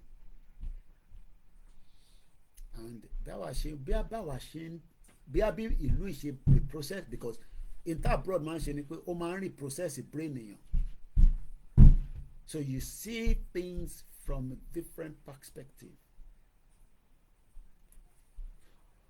Ẹ mọ̀ kí mo wo fídíò kan, ẹ mọ̀ àwọn ajá kan tó máa ń pè ní cross breed, àwọn ajá yẹn máa ń burú gan báyìí. Ó máa ń pa àwọn, ó ti pààyàn dáadáa nílùú yìí náà. Ẹni tó ní ó ń pa, ó ń attack àwọn yẹn, ṣáàtìmọ̀ àwọn ajá yẹn. Mo wá ń wo Twitter, which is X. Ó wá ń ṣó bọ̀bọ̀ kan, ajá yẹn fẹ́ attack ẹ̀, ó wá bẹ́ sórí mọ́tò. Prince Adébọ̀wálé ní we are now in hunger revolution, but àwọn èèyàn ní àwọn ní strength Koiki. Ẹ má tún tì wá síta, ṣáà jẹ́ ká lọ máa tọrọ oúnjẹ ká máa ṣe this. Mò ń bọ̀ padà lórí yẹn. Bájà yẹn ṣe fẹ́ wá gé bọ̀bọ̀ yẹn jẹ, ó bẹ́ sára mọ́tò. Bèbí tó ń record inú ẹ̀ ń dùn while these activities of the dogs were trying to attack this man. Ọmọ bọ̀bọ̀ yẹn kọ́ plank tó gbé dání, ó kọ̀ bẹ̀rẹ̀ sí ń là mọ́ wọn lórí àfipàkà. Ìkọ́kọ́kọ́ nọlẹ̀. Àwọn bíi mẹ́ta kan tó ń bọ̀ gbúrúgbúrúgbúrúgbúrúgbúrú wọ́n fẹ́ bẹ́ sá, ó tún là mọ́ onírọ́ ló máa ní kò sẹ́. Èmi ò ní sọ̀rọ̀ níbí báyìí kó má sí evidence. Ẹ máa tẹ̀lé mi lórí Twitter. Sonky ní I watched that video too. Ṣé wọ́n mọ̀ pé bí bàbá yẹn ṣe ń lagi mọ́ wọn tó ń lalẹ̀ yẹn, bèbí tó wà ní mọ́tò yẹn tó ń rìkọ́dì ó dẹ̀ ń sunkún. Ó ga jù, ọ̀gágágágá gìgìgìgì, ó ga jù. Mo ti wà confused nísìnyí, ní tí mò ń wò níwájú mi, but let's come back here. Ẹni tó ń rìkọ́dì tínú ẹ̀ ń dùn pé ajá fẹ́ géèyàn jẹ, ó wá ń sunkún pé wọ́n ń na ajá yẹn kò ń ṣe ẹ̀mọ̀ ìyẹn gbọ́ ó là mọ́ wọn ní àwùjọ orí. Àwọn ajá yẹn ṣubú sílẹ̀ lẹ̀ wọ́n ṣe kí ni wọ́n pa straight away. Àwọn tó kù sá lọ. Ajá nìyẹn. Ajá tó fẹ́ ẹ̀mọ̀ kó tó bá attack ẹni yẹn nísìnyí náà àbí wọ́n máa take it out náà ni. But for the fact that bèbí yẹn rí pé ajá ló ń lagi mọ́ bẹ́ẹ̀ kí ló dé. Èèyàn 35 mo kí bàbá mi Moses Ọláníran fà account síta o, fundraising la ṣe ń ṣe o, ẹ̀yin Koikimedia team gbogbo yín pátá ẹ máa bá ń fà account síta, fundraising là ń ṣe mọ́kàn láti máa ṣe. Normally kò tẹ́ kí n sọ̀rọ̀ kankan pé ẹ̀fún àbá àwọn èèyàn kọ́ máa ní Koiki gbogbo tó wà lọ ìwọ rí owó yìí nìkan ló fẹ́ gbà. Owó lèmi need mi sìn, if not there will be more hunger and palliative stampede. A lè stop yẹn o, èmi ò ní kẹ́ dáwó ká fẹ́ fi stop yẹn. Owó ilé iṣẹ́ tèmi nídìí pé Koikimedia the first quarter kárí owó lò ká má to struggle ní ti 2024 ẹ bá máa fa àkáǹtì tẹ̀jọ́ ẹ bá ń fi sórí Instagram náà tó bá possible ẹ bá ń fi sí everywhere 35 children 35 3 Professor Akíntóyè ló ń pè mí ní gbọ́dọ̀ gbé kọ́ọ̀lù ẹ̀ má bẹ̀rẹ̀ yẹn wa bàbá ló ń pè mí. Hello daddy ẹ káàárọ̀ àdúpẹ́ sá ẹ káàsán sá àlàáfíà sá èmi ni ẹ sá.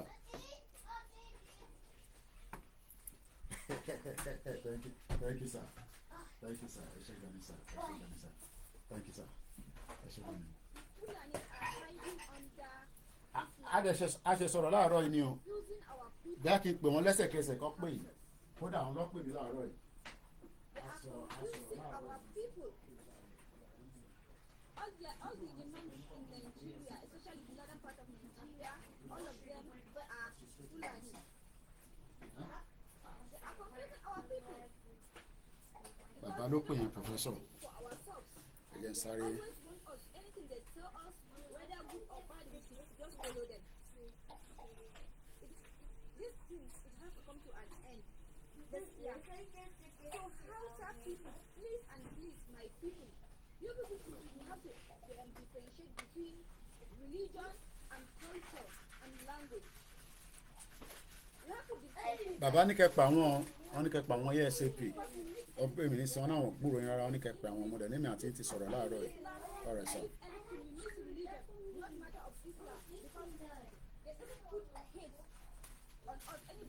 Ẹ má bínú ẹ̀yin yín wa Professor Akíntóyè ló pè mí lẹ́ẹ̀kan.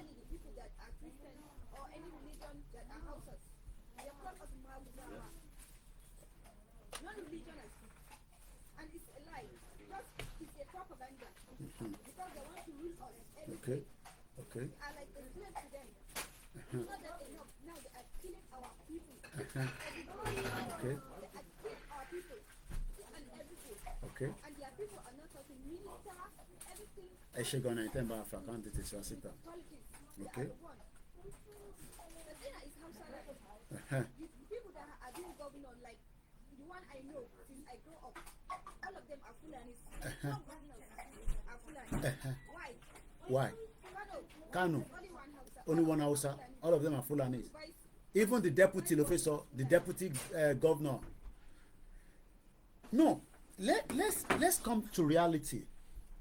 Are we making it up that Fulani will overrun us? Is this something that we are making up without any fact and evidence that is out there in the public domain? Omobolaji Abdullahi, wàá rọ́wọ́ mi láìpẹ́ mo kí ẹ dáadáa brother mi. Kò bá mi tún bá mi resend kìíní ẹ̀. Ọlọ́run máa dúró ti gbogbo yín. Ẹ jẹ́ ká padà sí ilẹ̀ Yorùbá tó jẹ wá lógún. Mo dẹ̀ fi jẹ́ kí Yorùbá kó jẹ́ àwọn èèyàn ní Kóìkì òyìnbó tí wọ́n máa ń sọ ètí pọ̀jù jarí. Ìyẹn là ṣe ń fẹ́ gbádùn program ẹ̀ mọ́. A ṣe láìkẹ́ tó wà kó máa sọ òyìnbó. Ìbò Yorùbá la fi gbà ní bínú we have to speak in English. My worried and concern is that ṣáàtú tó sọ òyìnbó àbí ó ti mọ́ra ní la máa ṣe sí 25 years in UK àti di bàbá lóyìnbó.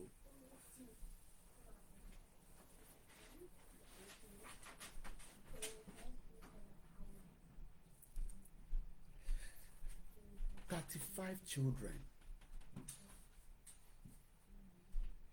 and everywhere has just been very quiet.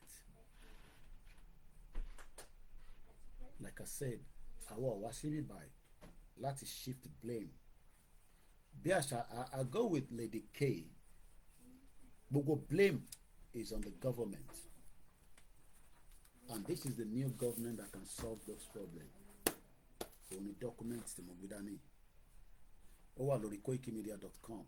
PDF ẹ lọ download ẹ. Word ẹ lọ download ẹ.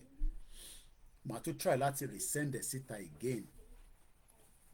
Fẹ́yìn tí ẹ bá wà lórí Koikimedia WhatsApp group chat.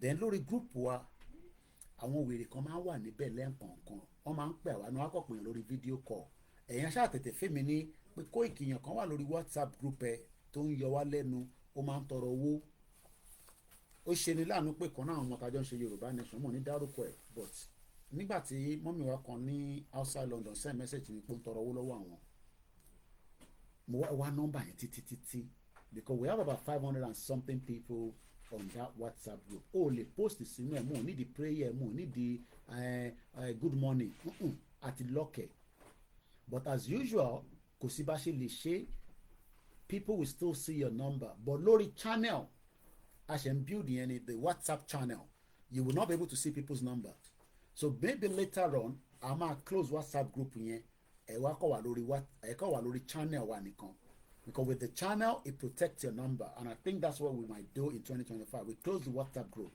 ẹ máa wà lórí Koikimedia channel WhatsApp channel I'm sure some of you know what I'm talking about if you don't know there's what I call the WhatsApp channel Orileede so with this now nobody can see your number is secure because ìlú ìtẹ̀mí ń gbé data of people are very important so what you would do is I share link síta nísìn again so I will review with my team with the management and we might shut down my WhatsApp group and we just stick to the channel because with the channel kò sẹ́ni kankan tó máa rí nọ́mbà kò bàbá kan pè mí láti India èmi ò ń gbé fídíò call kò wèrè ni wọ́n àwọn yẹn bàbá wèrè pọ̀ níbẹ̀ ó ṣàn pè lórí video call I didn't pick it up because I know what they're going to start showing you tó bá ti pick it and I'm sure you all know what I mean so èyí tẹ́ wà nínú group wa tẹ́ bá rí ẹni tó ń tọrọ owó lọ́wọ́ yín ẹ̀yẹn pè àwa pé Mr. Koiki yẹn kan yọ mí lẹ́nu kẹ́rẹ́ fún mi nọ́mbà àwa trace nọ́mbà yẹn ayọ̀ ẹnìyẹn kúrò ó wá ṣe ní láàánú pé kan náà àwọn tájọ́ ń ṣe Yorùbá nation ṣe rí àwọn tájọ́ gbogbo ata Nàìjíríà ló affect gbogbo wa Yorùbá nation kan ló gbaṣẹ́ lọ́wọ́ yín gbogbo ìtẹ́ máa ń sọ excuse nǹkan kan yẹn is an excuse the inflation in Nigeria is about almost 40% so people will struggle to make ends meet kódà tẹ́ bá ṣì níṣẹ́ lọ́wọ́ gan probability pé ṣé yẹn máa ti tán because Yorùbá nation kan ló gbaṣẹ́ lọ́wọ́ yín àìdẹ̀tí ni gọ́ọ̀mẹ̀ntì tiwa tó ní access bàbá Akíntóyè ní leader àwọn ọlọ́pẹ̀ mi tán nísìn tó bá yẹ pé bàbá Akíntóyè àti gba country tó gbogbo ìtìdúpọ̀ ní tìrì gbogbo jágbajàgba jógbòjògbò àwọn nonsense thing tó kọ̀ gbé jáde tó sọ fáwọn èèyàn láti gba country ẹ máa dúpẹ́ pẹ̀lú ẹ máa yọ ẹ máa jó ẹ máa táwọn èèyàn dẹ̀ ń tẹ̀lé àti jìlẹ̀ àti gbogbo wọn nonsense àwọ̀ ìtì gba country but we are working towards getting it mo kí bàbá mi Sálíù Lásìsì bàbá Moses mo kí wọ́n ní Tinubu has no idea of what to do about security or anything.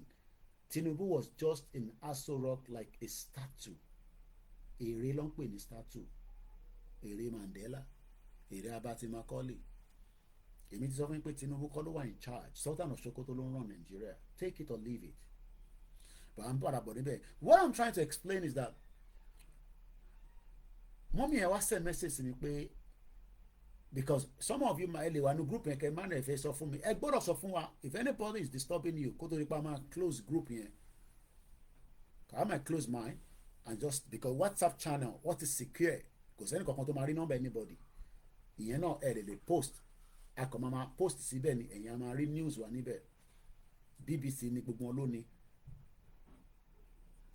because gbogbo ọ̀rọ̀ the reason why we might just stick to the Telegram is because maybe Telegram because there are some things that they post tó wà much heavy sínú Telegram than the WhatsApp but we see we review it for 2025 so nígbà tí mo wá nọ́mbà yẹn títí mo rí because we have about 500 and something people on the group mo á sọ fáwọn tí mi pé tẹ́ ẹ̀ bá wá nọ́mbà yìí jáde nígbà tó wá yọ nọ́mbà yẹn àṣé mi ti save orúkọ yẹn ni kò ṣe jẹ́ kiri mo á rí pé kan náà ọmọ Yorùbá tájọ́ ń ṣe movement ló ló ń tọrọ owó lẹ́yìn mo dẹ̀ mẹ́mọ́ ẹ̀ dáadáa ìyá mi Grace today ibi channel mi ni mo ń sọ WhatsApp group Koikimedia kò ń ṣe GR1 ibẹ̀ la máa ń ju news sí she is always worried pé àwọn òsì nínú àwọn kankan ìyá ẹ̀ ọmọ àwọn àwògbà ẹ̀ náà máa pè mí nísìnyí pé olóòtú it's just a channel group kò ń ṣe group pé kankan ju pé àkànjú news síbẹ̀. It's called WhatsApp group. Just bí gbogbo ń ṣe ní WhatsApp group àwọn náà ní ti Koikimedia. But because people can ẹ mọ̀ pé gbogbo WhatsApp group yẹn nísìnyí àwọn èèyàn lè rí nọ́mbà yín but channel ẹ lè rí nọ́mbà. WhatsApp ló create yẹn, it's called a WhatsApp channel. Ẹ lè rí nọ́mbà anybody or to secure line yẹn so ẹ ní lè rí. But let's leave that. So I am not saying that people should not go and ask for money from people, but don't take advantage. But boy, I'm that. So I was very upset, but I will not mention his name. Let's come back to kílódé tí ààrẹ gbogbo gọ́fúnà ilẹ̀ Yorùbá kó bá wọn ṣe kí ni ẹ bá mi sọ́lẹ̀ nǹkan níbí ìgbà Yorùbá yẹn ẹ bá mi tukọ̀ again simple rhyme bá wọn kẹ́dùn why tó ṣe bá wọn àwọn kílódé tí Ogun State ò bá Ọ̀yọ́ kẹ́dùn kílódé tí Kogi ò bá Ọ̀yọ́ kẹ́dùn kílódé tí Ọ̀ṣun State Governor dancing senator tó bá by now èmi rò pé Davido yẹ kó ti sọ pé òun fún wọn ní òun kò tẹ̀ gbé 10 million kan sílẹ̀ pé tó bá ti yanjú gbogbo wàhálà yẹn tán 10 million wà nílẹ̀ gbogbo àwọn tí wọ́n lùzọ ọmọ kó fún wọn ní owó Davido tó bẹ́ẹ̀ ojú bẹ́ẹ̀ lọ bí a tó bá wá gbọ́ program yìí ṣá o bí ó lè ṣe ó tó bẹ́ẹ̀ ojú bẹ́ẹ̀ lọ àná òun ni ó ní fault lọ́wọ́ o so I'm trying to figure out and wonder kí ló dé tí ààrẹ nìkan kan bá wọn kẹ́dùn after ìṣẹ̀lẹ̀ tó ṣẹlẹ̀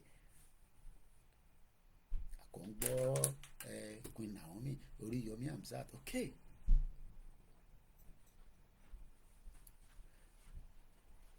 On my stand as a journalist, if such event happen in this country, it doesn't matter who you are, you must be investigated.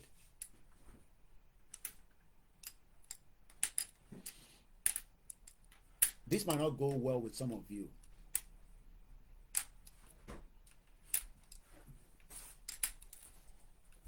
If such event happen here, nobody will be charged until proven guilty, but you would be questioned and you will be called. But what I have seen with many analyses is that people are too sympathetic.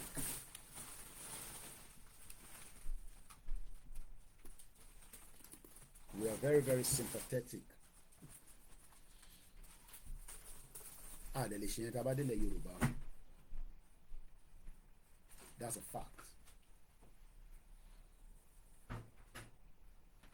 So if you're thinking that we get a country, tabadibe, etori Koiki ṣe dáadáa, ó ń ṣe this, tí nǹkan kan bá wá ṣẹlẹ̀ tó involve Koiki, kọ́kọ́ sọ pé torí ó ń ṣe dáadáa. It doesn't work like that in a civilized society, and I'm surprised that many diaspora that knows this. Mo sọ pé ìtẹ̀wá Nàìjíríà o. The diaspora that lives in Europe knows this very well, that it does not matter who you are, you will be investigated. And if you're found guilty, you will go for it. So we are now putting sentiment with the event that took place in Ibadan. I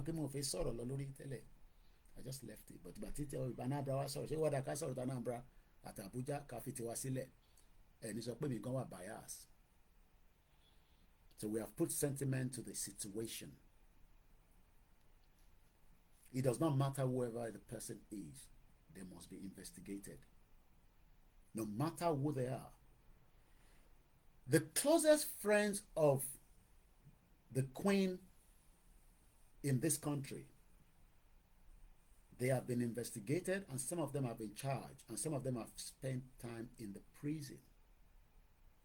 And the Queen did not interfere with such events. But Nigeria, everything goes. We put sentiment to everything. Ushidada. Akobani. Okay. We're talking about the death of people now. People need to investigate it, and people need to be charged. It doesn't matter whoever they are. Ṣé tó bá ṣẹlẹ̀ ní UK, ẹ sọ pé ìṣòro ń ṣe dáadáa, and we will just leave it like that. I don't buy that. ẹ lè pè mí ní bàbá lóyìnbó, yes, and that's the kind of country I want us to be in. Bàbá ti ń sọ pé ó ṣe dáadáa, that means pé we will let a lot of things let loose. Ìtò wa jẹ́ níta ká dèmú àní dèmú. There are many factors that led to that event, but the major factor is that we don't have a government.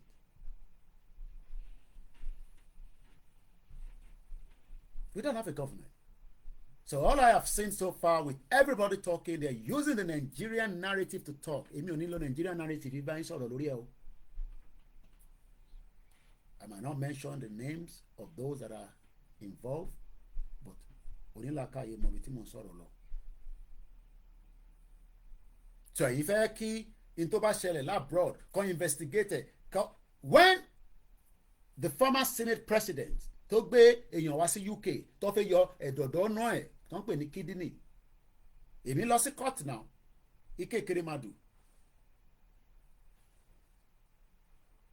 and we were careful with our reporting until he was charged and found guilty. He's serving the sentence right now. Mo sọ pé àdúrà tèmi ni pé tó bá máa fi jáde Biafra ni kó máa gbé lọ kí Nàìjíríà ti pín. That is my wish and prayer, and I'm looking forward to the next year when the Zani Alison Madueke alleged in corruption by the National Crime Agency, because his sentiment in any crime, it doesn't matter, especially tó ti involve with death. Ibi tí kú bá ti wà a gbọ́dọ̀ investigate it. Níyẹn nínú Nigeria, and that's why we are saying we need to go. Kò sí forensic, Allah just saying like, yeah, everybody just shout. No forensic of anything. And that is where I believe my sister Dr. Kemi Ololoyo stand as well. Kò ní sọ̀rọ̀ bí òmùgọ̀, investigative journalist lòun náà.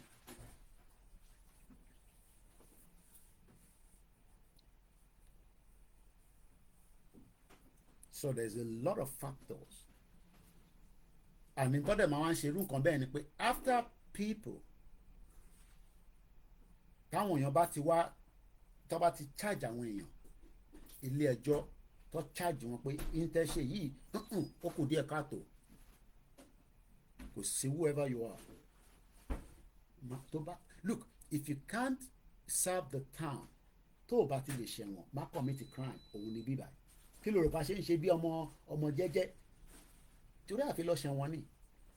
Ẹ̀rọ pàwọ́ náà mọ bá ṣe lè ṣàwọn kankan nílùú tí a máa dọ́gbọ́n sí. Tó bá ti dọ́gbọ́n sí, tó bá ti mú ẹ, ó gbọ́dọ̀ lọ ṣẹ̀wọ̀n fún.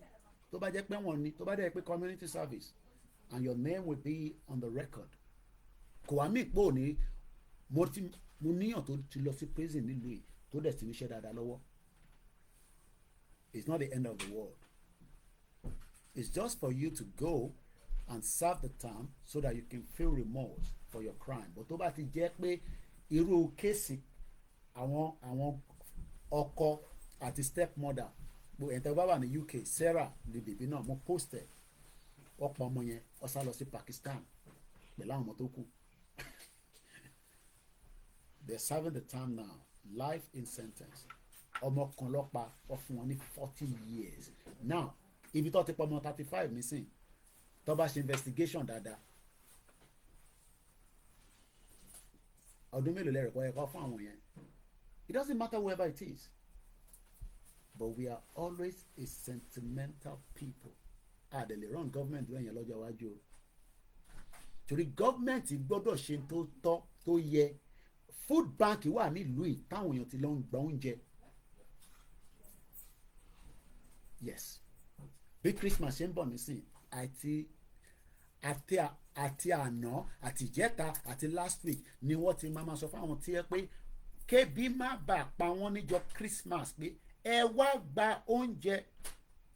Ẹ wá máa béèrè pé ní UK Koiki food bank kí lẹ fi ń ṣe? Yes, it is available for those that need it, because people are poor in this country. Àwọn èèyàn tó rí jẹ náà wà nílùú yìí, don't need the help from the government. So there are now bodies that have been set up. Tí bá lọ sí Asda, tí bá lọ sí Tesco, Sainsbury's, nẹ́gbẹ̀ẹ́ kan ṣe bẹ́ẹ̀ náà tẹ́ bá wọnú bẹ̀ ẹ máa rí tán máa ń pàlẹ́ oúnjẹ. Ẹlòmíì á ra tòmátò mẹ́ta ájù kan síbẹ̀, a máa mú méjì lọ́lé. tó bá dẹ̀ ti di pé ó ti kún àwọn tó máa wá collected wá kó lọ sí food bank àwọn tó need a lọ síbẹ̀ dignity with dignity ló máa fi gbà with dignity ló máa fi fún wọn wọ́n ní fún wọn with debt èyí tó ṣẹlẹ̀ Nàìjíríà nìyẹn. There's nothing wrong to give even if we have a functioning government it is still good to give but when the government has failed government burúkú ni government in Nigeria government àdánwò tó dáa rárá tó ti bà nǹkan jẹ́ gan kò ń ṣe Tinubu ló bàjẹ́ but wọ́n wọ́n Tinubu wọ́n sọ fún pé ìjọba tó ń lọ ṣe yìí ó lè rí kankan ṣe o ebi máa pa wọ́n yan ni o ó ní kán máa wọrí Yorùbá ni wá àwọn á máa dífálè àwọn á máa ṣe this àwọn á máa ṣe that kí ni ẹ wá ní ṣe pẹ̀lú tó wà nílẹ̀ wọ́n sọ fún ọmọ kọ́ Yorùbá ní Tinubu ó ní babaláwo tiẹ̀ Yorùbá ní gbogbo wa bẹ́ẹ̀ ń ṣe ní pásítọ̀ tí òun náà ní babaláwo wọ́n sọ fún wọn wọ́n ẹ̀ pé ibi tó ń lọ yẹn kò sí ọ̀nà bẹ́ẹ̀ ó ní gbogbo tó bá gbà lòun fẹ́ fi débẹ̀ wọ́n ní ó ṣeé ṣe kó mú ìtàjẹ̀ sílẹ̀ wá ó ní kó má wọrí kọjá kóun débẹ̀ òun làárín tó ń lọ lọ́wọ́lọ́wọ́ nísìn.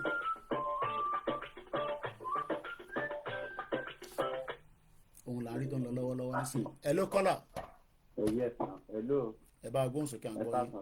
ẹ káàsán. ètò náà nìyẹn. ẹ rí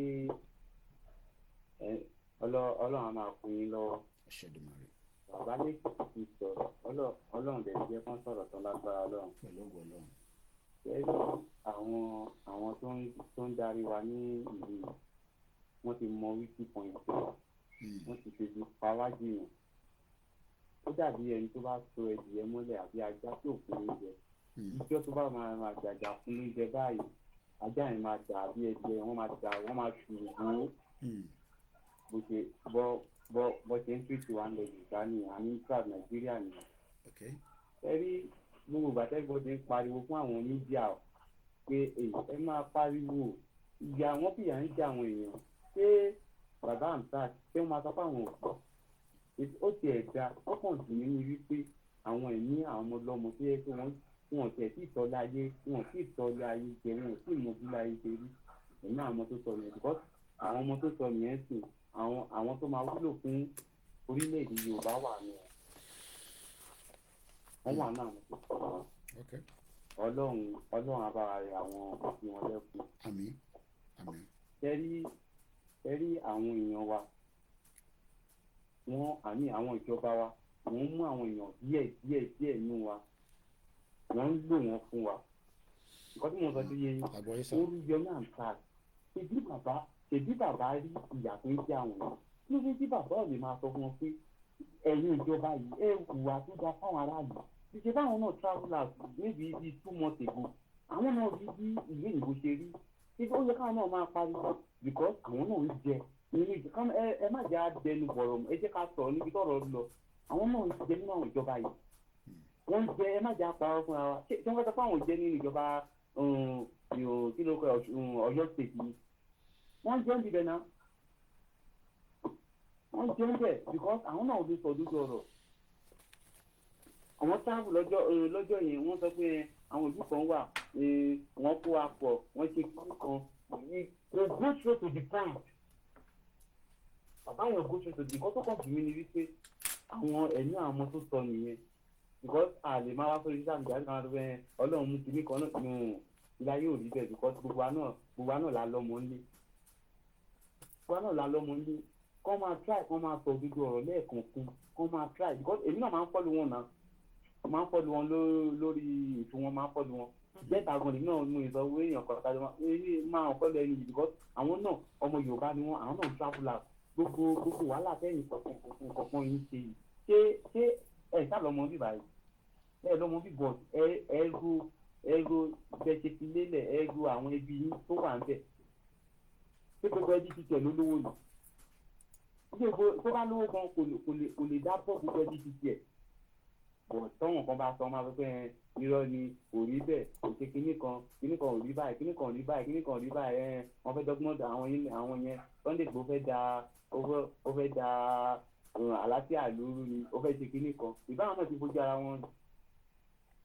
wọn rí sí bàbá mi ẹwẹ máa bẹ tó bọ ẹ ṣe gan kò ni ní tú yín kò ní rẹ̀ yín àwa tá máa tẹ̀lé yín a máa tẹ̀lé yín ẹ ṣe gan a ni máa gbọ́ yín owó dátà ká máa àmín gbọ́ yín ọlọ́run ní fún wọn wà lágbára àmín Jésù ọlọ́run Kristi inshallah ẹ ṣe gan ni iná lélẹ̀ sí èyí tẹ̀lé bẹ́ẹ̀ yín sọ̀rọ̀ yín sí má fi mo fi kí ni mo fi gbọ́ yín bí mo fi gbọ́ yín wà á fi tẹ́lẹ̀ ní Sunday ṣe Monday to Sunday lẹ́ẹ̀rìndé lẹ́yìn ọmọ Yorùbá ṣe ń ṣiṣẹ́ báwo lómi ṣe fẹ́ long life èèyàn lè ní long life náà wọ́n ti bá bú ẹ̀jẹ̀ èèyàn á kó 10,000 jọ dání èèyàn ní rí nǹkan tí èèyàn máa fi ṣe kọ́tà ní value bàbá máa bí tó bọ̀ ẹ ṣe gan ni mo kí gbogbo ẹ̀yin yàrá aṣọ́dìmọ̀ rẹ̀ mo kí ẹ̀yin tẹ́ wà nílé mo fẹ́ ká padà mo ní dọ́kúmẹ́ǹtì yìí ni solution to the problem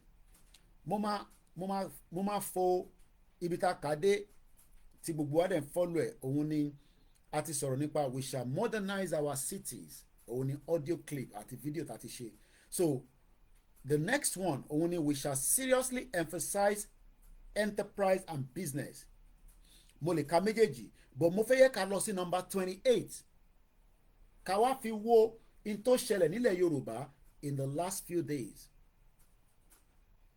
topic yẹn sọ pé we shall àwọn wo ló ń sọ we ìjọba ilẹ̀ Yorùbá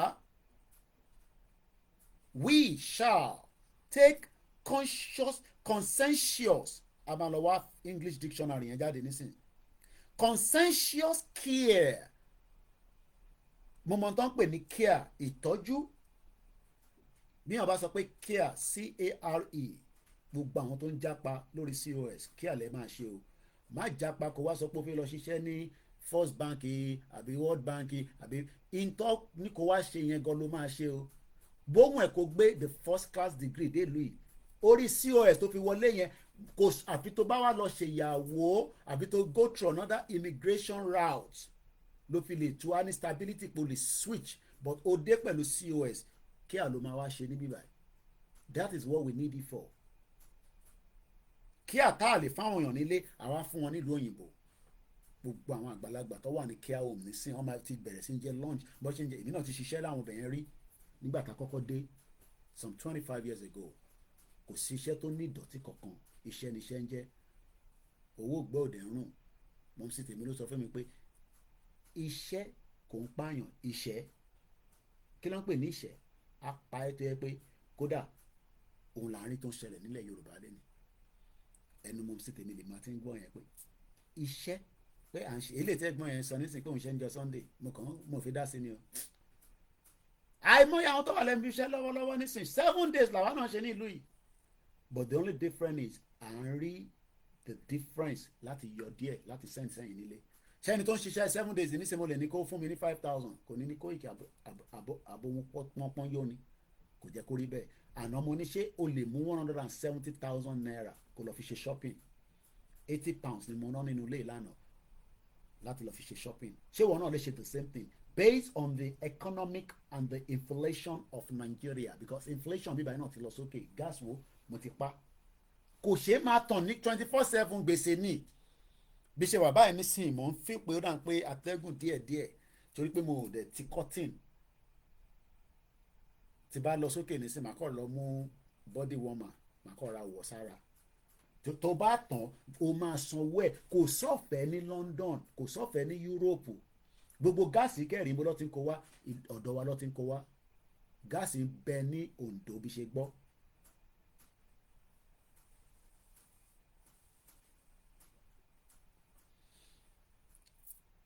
Care of our weaker citizen kò sílùú tó ò ní sí àwọn tó weak ṣẹ́ni tó ní ẹni tó ní sickness nísìnyẹn ẹni kó lọ máa ṣiṣẹ́ ìjọba ló gbọ́dọ̀ tọ́jú ẹ̀. So there are many factors that the government failed in the situation to ṣẹlẹ̀ ní Ìbàdàn. What are the factors? The welfare of our people has never been taken care of by all the bastard olórí burúkú politicians. The welfare of our people. The welfare of our people. Òun ni àwọn bàbá Awólọ́wọ̀ ṣe tí àwọn eléyìí ò rí ṣe. Ẹ wá wo bàtà àwọn bàbá Awólọ́wọ̀ ń ṣe yẹn nǹkan mélòó láwọn ní as at the time tó fi ń ṣe yet they were able to deliver. àwọn eléyìí nísìn there are many opportunities for them to have delivered the welfare of our people but they failed and ẹ wo bí táwa délé ní nísìn 35 children 35 mẹ́ta àti márùn 35 ẹ bá ń kọ́ ní Yorùbá kí ló ń pè ní 35. So ẹ jẹ́ ká lọ gbọ́ ohun tí bàbá Akíntóyè sọ pé tá a bá jẹ́ pé a ti wà nínú kọ́ńtírì wa a lè àdìmọ́ bọ́ a gbọ́dọ̀ yọnú ẹ̀ ìta máa ṣe fún láti ṣe ìtọ́jú fáwọn tó wà wíkà tó bá náà kan wà wíkà wọ́n pọ̀ nílùú ìbí Jàǹbàlá tó jẹ́ pé ìjọba gbọ́dọ̀ tọ́jú wọn títí tí ọlọ́jọ́ máa fi dé ọ̀rẹ́ gbọ́dọ̀ pa wọ́n ìyẹn làwọn wèrè kan ní àwọn ibiṣẹ́ kọ̀ọ̀kan àti rí nọ́ọ̀sì 23 ọmọ 23 dákẹ́ nílẹ̀ Yorùbá bẹ́ẹ̀ ẹ wá jẹ́ ká wo kí ni bàbá wa pòfẹ́sọ̀ àti gbẹlura wọn mò ń rí 25 níbẹ̀ yẹn ẹ̀yin kọ 23 problem tá a máa ní nìyẹn àtúwọ́ ẹlòmíì tó bàbá mi kọ́ kí ni 35 ní Yorùbá nígbà táyìn kọ 23 ìyàwó kan kọ 25 èwo la fi mú ní méjèèjì nísìn. Nigeria, the crime scene, the country that has no value for its citizens, the country that hates its citizens so much that the citizens are crying on a daily basis. Ìjọba dẹ̀ ń ṣe bí tí wọ́n rí wọn 25 ní ọ̀dà.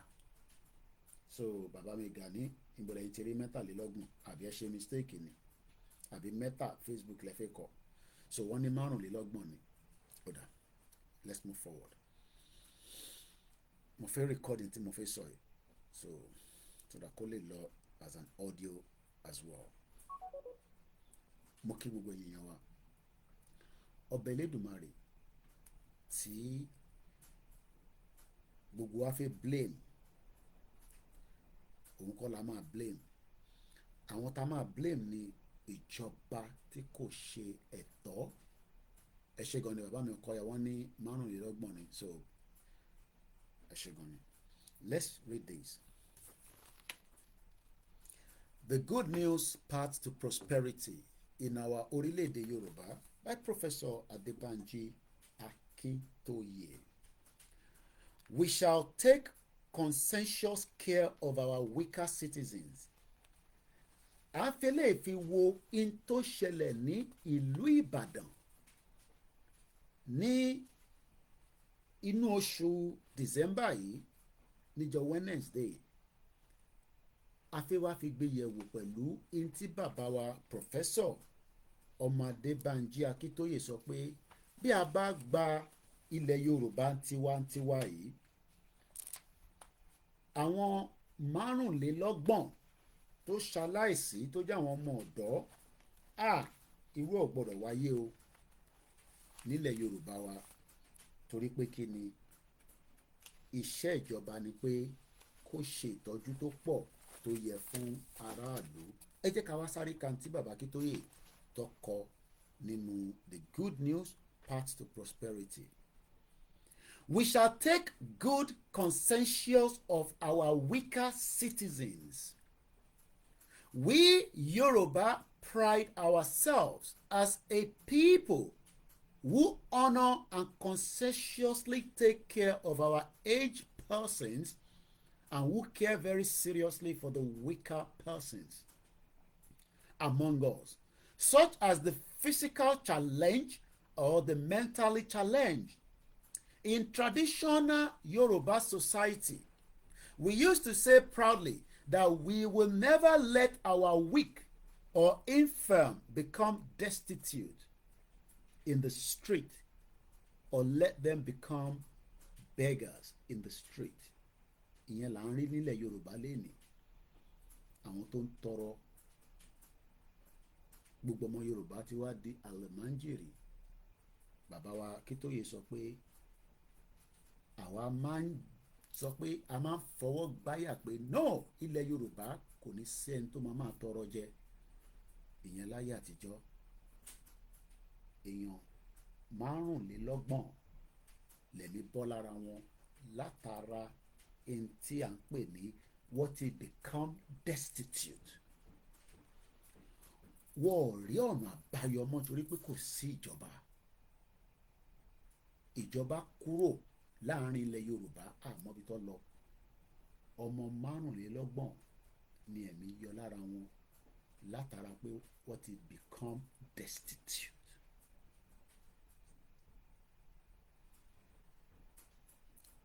Bàbá Akíntóyè wá ń lọ further. We used to brag that any beggars seen on our street are non-Yoruba persons láyé àtijọ́. Kò ń ṣe nílẹ̀ Yorùbá tèmi mọ́. We have now become the beggars. Àwa gangan ti wá di beggars. Beggars in the suit, beggars in a rag outfit. Kódà we are beggars láti máa wọ bend it and pick it. We are beggars that àwa bẹ̀rẹ̀ sí sọ social media di ẹgbà káùntì mẹ́bà ń fowó ṣẹjọ́. We are beggars by going in different WhatsApp groups and pleading with people to support us financially. Destitute beggars, online beggars, offline beggars, Yoruba people. Níbi tá sọ pé àwa la ní gbogbo tó gbé Nàìjíríà dúró. Beggars all over the place. Destitute beggars. Different class of beggars. Beggars only 1 million wà. Beggars only 300 naira wà. Beggars only 2,000 wà. Beggars pé ṣáà jẹ́ kí n jẹ́ tèmi tí bá tèmi jẹ́ tọ́lá jẹ́ ìṣì jẹ́ tèmi ná. We are beggars all over the place. Destitute beggars. Ẹ jẹ́ ká tẹ̀síwájú. Àwa tá máa ń fọwọ́ sọ́yà pé a ní ever rí ọmọ Yorùbá nígboro tó ń tọrọ nítorí pé kò ń ṣe iṣẹ́ àti àṣà wa. Ìdójútì ni pé kọ́mọ Yorùbá jáde kó lọ máa tọrọ owó. Àwa tẹ̀ lójútì mọ́. Àti sojútì àti fàyà àti sọ́nù. We used to brag that any beggar seen on our street and non-Yoruba persons, irọ́ ni nísìn.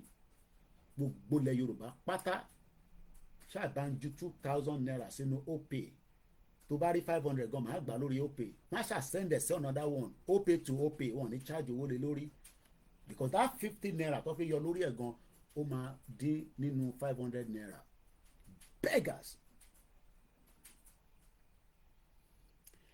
A German scholar, Professor Orileede, who lived for many years in Yoruba land in the 1950s and 1960s, ó kọ lẹ́tà pé nígbà tóun dé ilẹ̀ Yorùbá, ó ní ever rí any destitute beggars. Ẹ bá mi sáré kọ síta ọdún mélòó ní 1950 títí di wákàtí. Kí ló ṣẹlẹ̀? Kí ló dé tí kò sí beggars ní 1950s? Kí ló dé tá à ń rí beggars ní 21st century? Tí ọmọ 25 wá ṣaláìsí nílẹ̀ Yorùbá. If ní 1950 wọ́n ní kò sí beggars, professor kan ló wá láti Germany tó ń pè ní Professor Orileede, spelled as Ulibeer, is a German scholar. Ó nígbà tóun dé ibì kan tó ń pè ní ilẹ̀ Yorùbá torí kò tí sí Nàìjíríà ní 1950. Ó ní òun dé, ó wá padà lọ, ó wá fi kọ̀wé. Ó nígbà tóun débẹ̀ ní 1950s títí dé 1960s. Ó ní he never saw any Yoruba destitute beggars in the street. Òun ò rí ọmọ Yorùbá 74 years ago lánsọ yìí. Àwọn tó bí ní 1950 ṣì wà láyé. Àwọn tó bí ní 1950 tó witness ní tá à ń sọ yìí wọ́n sì ń bẹ láyé tó ì tí kú.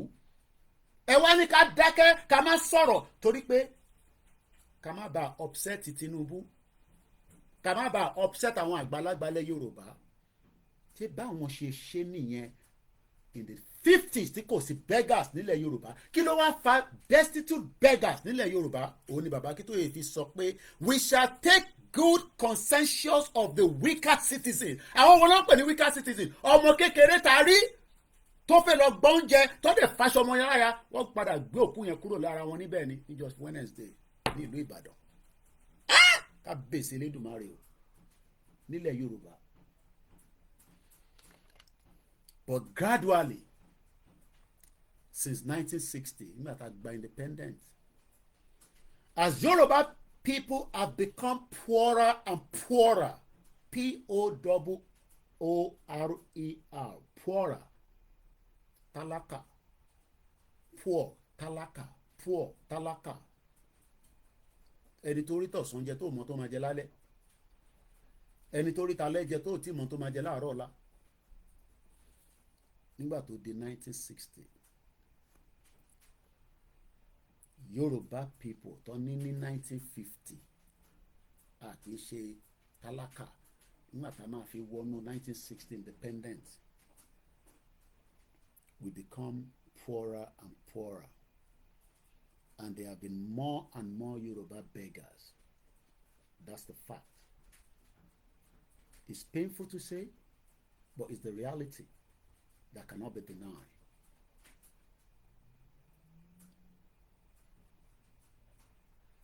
At first, these were the physical or mentally challenged. A rò pé àwọn tó ń tọrọ tẹ́lẹ̀ àwọn tó ní àwọn ọpọlọ ni wọ́n. A rò pé àwọn tó normal. Àwa dé CMS, àwa rẹ́ni tó wọ suit tó gbé tó fa báàgì dání, àwa súnmọ́ ní ẹ̀gbọ́n ẹ̀ ní 1,000 naira ń bẹ̀ yẹn.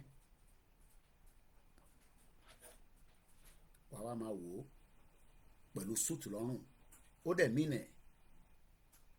Ó kàn fi suit yẹn ṣe kí ni, ó fi ṣe kàjọ.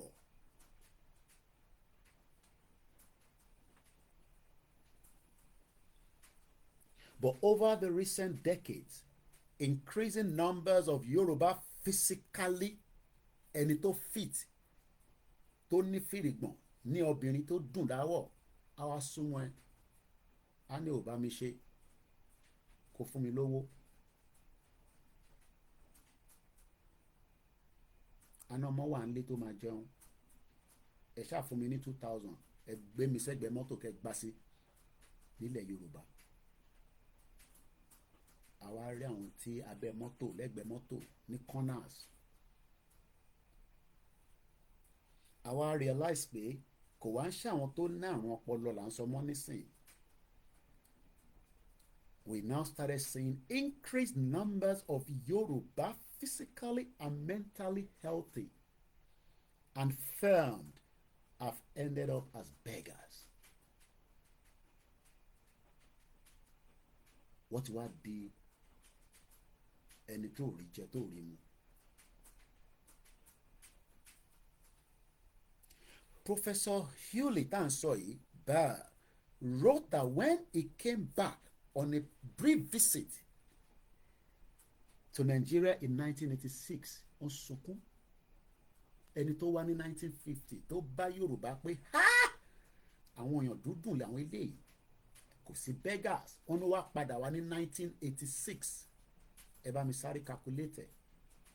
Ó padà dé ní 1986. After a long absence from Nigeria, he now saw some Yoruba beggars. Women who were perfectly healthy. Sadly, he wrote in his diary pé kí ló ṣẹlẹ̀ kẹ̀ eléyìí tó ń wá ní 1950. He was not a beggar. Kò sí beggar nílùú yìí. Kí ló ṣẹlẹ̀ láàrin ìgbà tó ń wá nígbà yẹn títí di 1986? What went wrong? The same person that came in 1950s returned back in 1986 and saw Yoruba beggars.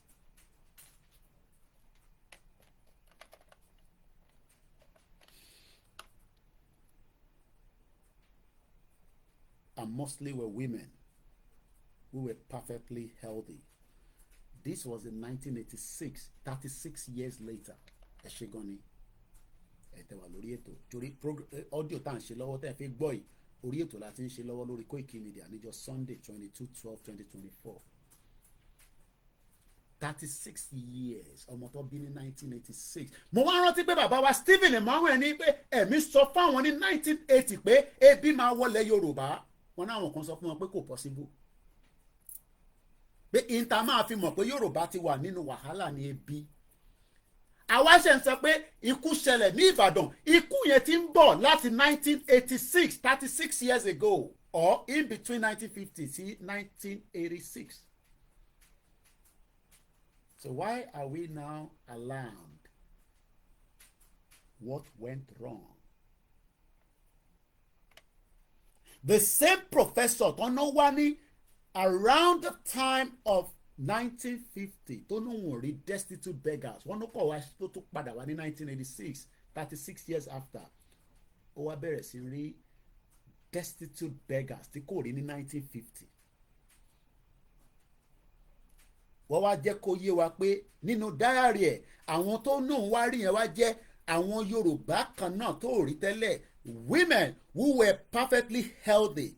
Sadly, he noted in his diary òyìnbó má àwa gan ní diary gbogbo tẹ̀ ń wò yìí gbogbo tá ti lò bọ̀ tó máa di ìwé ìtàn táwọn kan máa fẹ́ ní access sí pé ntí Koiki ń kọ́lẹ̀ yẹn mo fẹ́ mọ tó ń kọ sínú bẹ̀ lọ́jọ́ iwájú.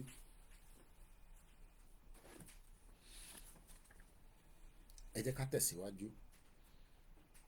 The life of Yoruba society has crumbled. The life of Yoruba people have crumbled. Ó ti wó. Kò ń ṣe ọ̀rọ̀ sentimental. Kò ń ṣe èyí tó ṣẹ̀ ṣẹlẹ̀ ní Ìbàdàn láṣẹ mọ̀ pé ó ti crumble. Ṣé ìwọ mọ̀ pé ó crumble ni? Ìgbà wo ni ìwọ mọ̀ pé ó ti crumble? Ṣé èyí tó ṣẹlẹ̀ ní Ìbàdàn ló ṣe mọ̀ pé ó ti crumble àbó ti mọ̀ tẹ́lẹ̀ tó lè sọ? Àwa ará àwọn tó dìde tó ń sọ nísìn ẹni kan gbẹnu dákẹ́ ẹni kan back home màá kúrò ní UK débi ò pa mí tíyà ò jẹ mí màá máa bọ̀ nílùú tíyà ń jẹ yín tó ti crumble torí pé ó máa kù díẹ̀ káàtó mò ń bí ẹni o màá kúrò nílùú tí mò ń rí jẹ lọ́sàn-án lóru tí mo wà intimidated tí mò ń ṣe wá tí mo lè ṣe according to the law láti lè tọ́jú ìyàwó àtọmọ màá wá máa bọ̀ nílùú tẹ́yìn ti sọ pé ó crumble àbí tó mọ̀ pé ó crumble tó ṣe ń sọ pé come back home.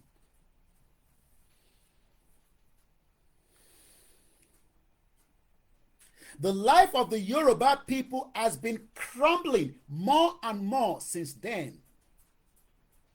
More and more kò reduce kò sí moderation pé kátẹ̀ fi stop gap sí pé láti 1986 títí di 1999 tàtẹ̀ gba democracy pàtì fi stop gap sí gbogbo owó táwọn governors rí throughout the period of 1999 wọ́n squander wọ́n fi ṣe nǹkan kan fún ọmọ Yorùbá wọ́n squander gbogbo owó yẹn pátá bá olúkálukú di olówó ọ̀sán gan billionaires in dollars. Since 1999, 25 years of democracy. You would think that ó yẹ kí stop gap yẹn ti wà. Ọdún mélòó ló fi ṣe Dubai? Gẹ́gẹ́ bá ṣe gbọ́. How many years la need láti fi ṣe transformation sílẹ̀ Yorùbá? With all these criminals, bomb bastard politicians. Ẹ ní kúure ogun máa pa gbogbo yín lẹ́yọ kọ̀ọ̀kan ni. Turn our people to beggars. Today, the streets of Yoruba cities are swarming with Yoruba beggars, healthy and infirm, among enormous crowd of non-Yoruba people who are coming from their homeland to beg in the street. Àwa àti àlùmájìrì àwa jọ ń pínra wa lórí títì. Tó bá gbóúnjẹ dé, àní mọ àlùmájìrì mọ́ láàrin wa. Gbóúnjẹ lọ sẹ́niwẹ̀ nílẹ̀ Yorùbá nísìn. Ìwọ àtàwọn málà lẹ́jọ́ máa ṣe begging of the food. Ntí kò ń ṣẹlẹ̀ tẹ́lẹ̀ nílẹ̀ Yorùbá. Tó bá gbóúnjẹ dé àdúgbò kan nísìn pé àwọn málà la fẹ́ fún àwọn àlùmájìrì ọmọ Yorùbá náà máa ní òun náà àlùmájìrì lóhun náà ẹ fóun náà ló ń jẹ ebi ń pa mí ẹ má jẹun kú. One bastard politicians ẹ ní kúure for what you have done to our people. Have turned them to destitute. Tó bá mọ meaning destitute, go and look at it at the dictionary. Destitute beggars in Yoruba land. Ọmọ Yorùbá wá ní kẹ́mi quiet kí n dákẹ́ kí n má sọ̀rọ̀ pẹ̀lú ìyà tó ń já àwọn mọ̀kúnnù nílé. Kí ìyà tó jẹ fámìlì mi kan nílé apẹ́ díẹ̀ màá ná tí bá ní fún wọn àtàwọn stáàfù mi but ṣé mo lè ṣe bẹ́ẹ̀ fún gbogbo ọmọ Yorùbá? Kí ìyà tó jẹ fámìlì mi tábúrò mi bá béèrè owó màá fún torí mo gbọ́dọ̀ jẹ́ kí ìyà jẹ ṣé bẹ́ẹ̀ ló ṣe máa rí fẹ̀yìn náà? Ṣé mo lè ṣe bẹ́ẹ̀ sí gbogbo ilẹ̀ Yorùbá yẹn la ṣe sọ pé ọ̀rọ̀ máa pín ráìsì pín àgbàdo kò lè work. We need a government that is working. Ìjọba tó máa ṣiṣẹ́ fún mẹ̀kúnnù la need. Kò ń ṣe ẹ wá gba ráìsì ẹ wá gba palliative tó mú ọmọ 35 kúrò nílẹ̀ Yorùbá àwọn ọ̀dọ́ tá à ń sọ pé à ń jà fún nìyẹn mo kàn dákẹ́ láti jọ Wednesday ara ń kan mí ara ń ta mí bó ti bá sọ̀rọ̀ wọn á ní ti Koiki ti pọ̀ jù kí ló dé ṣé wọ̀ nìkan ni ìyẹn mo ṣe dákẹ́ lọ́lọ́ but investigation in Europe will be done and people must go to prison. If this happen in UK àwọn èèyàn gbọ́dọ̀ ṣẹ̀wọ̀n but in Nigeria àti fi sentiment sí. Yoruba people who are coming from their homeland to beg àwa jọ wà pẹ̀lú àwọn tó kù tájọ́ ń tọrọ lójú títì. When we have our own sovereign country tábà ti ní ìjọba Yorùbá wọ́n bí gọ́ọ̀mẹ̀ntì náà dá níjọ́ náà lọ́hùn kó jẹ́ kí ebi pa ọmọ Yorùbá gọ́ọ̀mẹ̀ntì yẹn gbọ́dọ̀ resign gbogbo wọn pátá if not a máa protest a máa da gbogbo òlúrú mo ò ní ká dà lóru nísìnyí o mo ń sọ pé lọ́jọ́ iwájú wọ́n bí gọ́ọ̀mẹ̀ntì náà dá àfi táwọn ọba sí láyé mọ́ ẹ̀ ní kúure tí ìyá bá jọmọ Yorùbá tá a bá gba Yorùbá nation gọ́ọ̀mẹ̀ntì yẹn máa wọ wàhálà pẹ̀lú àwọn ọmọ Yorùbá torí a gbọ́dọ̀ ever experience tí a ti experience ní Nàìjíríà mọ́ tá a bá débi tá à ń lọ but ẹni ká má dé bẹ́ẹ̀ so that means wait for more death ikú máa pa ọ̀pọ̀lọpọ̀ ká tó délẹ̀ Yorùbá èmi ò fi pa sọ many people will die àwọn èèyàn máa kú more death ṣì ń bọ̀ tá a bá jọ dìde kájọ gba Yorùbá nation ikú máa pa àwọn èèyàn kò sọgbọ́n ẹ̀ more people will die ìyẹn la ṣe sọ pé end Nigeria now so that we can save lives ẹni ká shut up ẹni ká gbẹnu dákẹ́ àní gbẹnu dákẹ́ jọjọ a máa sọ̀rọ̀ ni bomb bastard ẹni ṣoríire. When we have our own sovereign country tá a bá gba ìjọba tiwa separate from Nigeria ìlú òfò ìlú òṣì ìlú burúkú ìlú apanijayé àwọn ọmọ tó kú yẹn bí wọn bá ṣe jigijigi gan nísìnyí tí ó máa bímọ lọ́la bí àṣà lè dèké ẹ̀ ní kúure gbogbo yín politicians gbogbo yín pátá tí family ẹ̀ bá wà níbẹ̀ kò ní kúure mo sọ ẹ̀ ní ṣoríire bomb bastard evil politicians ẹ̀yin gbádùn ẹ̀ ń jẹ́ kí ọmọ Yorùbá máa jìyà ó kù díẹ̀ ni mo sọ gbogbo ẹ̀ máa wó wálẹ̀ ni ẹni máa kú ẹni máa yè òun lọ̀rọ̀ tó wà nílẹ̀ bọ́ ẹ jẹ́ ká máa tẹ̀ síwájú díẹ̀díẹ̀ ẹ̀ ní ṣoríire. Evil politicians ẹ sọ fún wa pé ẹ lè dáko ní mechanized farming ká dáko rẹpẹtẹ kébi má pa àwọn èèyàn ẹ ní ká dákẹ́ ká lè bá satisfy conscience Tinubu àbí ẹ ní ṣoríire. When we have our own sovereign country separate from Nigeria this whole situation will change quickly àgbẹ̀ la máa ṣe lójoojúmọ́ gbogbo Fúlàní tó bá wà bẹ́ẹ̀ a máa evaporate gbogbo yín ni a máa pa gbogbo yín dànù ni so that káwọn èèyàn lè padà sóko with full support. Emergency measures shall be instituted to get all Yoruba folks away from the lives of begging on the street. Kò gbọ́dọ̀ sọmọ Yorùbá kankan tó gbọ́dọ̀ beg mọ́tàbádélẹ̀ Yorùbá pẹ̀lú gbogbo resources ta ní.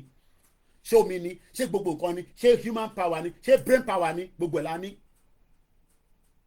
Kí ló wá ń fa ibi Nàìjíríà ni.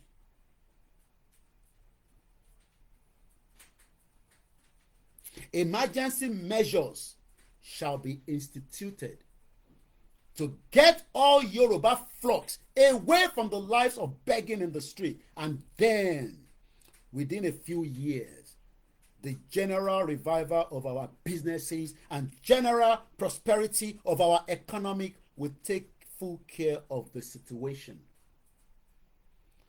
Concerning the massive crowd of beggars from other countries, àwọn tó wá wọlé tó wá ń beg, we shall institute measures to get them returned in a calm manner to their countries.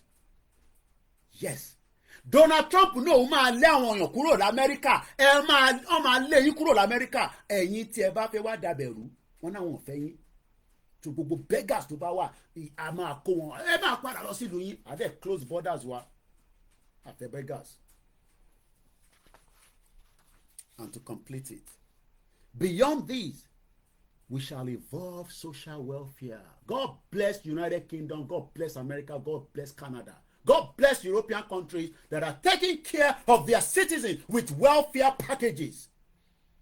Ẹni ṣoríire ẹ̀yin olóṣèlú, ẹni ṣoríire, ẹni ṣoríire, ẹni ṣoríire, ẹni ṣoríire ni mo sọ fún yín for not giving the welfare package that people will need rather than tell people to go and queue in their thousands for spitting. Tó bá transfer 50,000 sí àkáǹtì èèyàn kọ̀ọ̀kan ní gbogbo ilẹ̀ Yorùbá ó tó bẹ́ẹ̀ ojú bẹ́ẹ̀ lọ àṣẹ lówó tó pọ̀ nílẹ̀.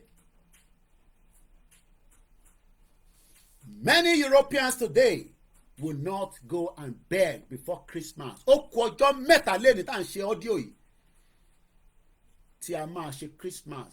Nobody will go with hunger to Christmas in any part of European countries, no matter who they are, even if you're a foreigner.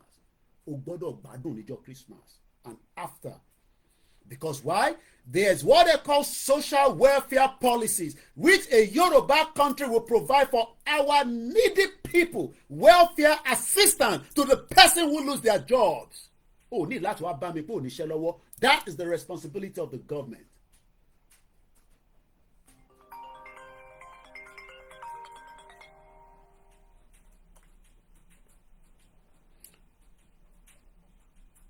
Welfare assistance to persons who lose their jobs, welfare support for some months to parents who have babies. Many babies died in Ibadan because of the fault of the government.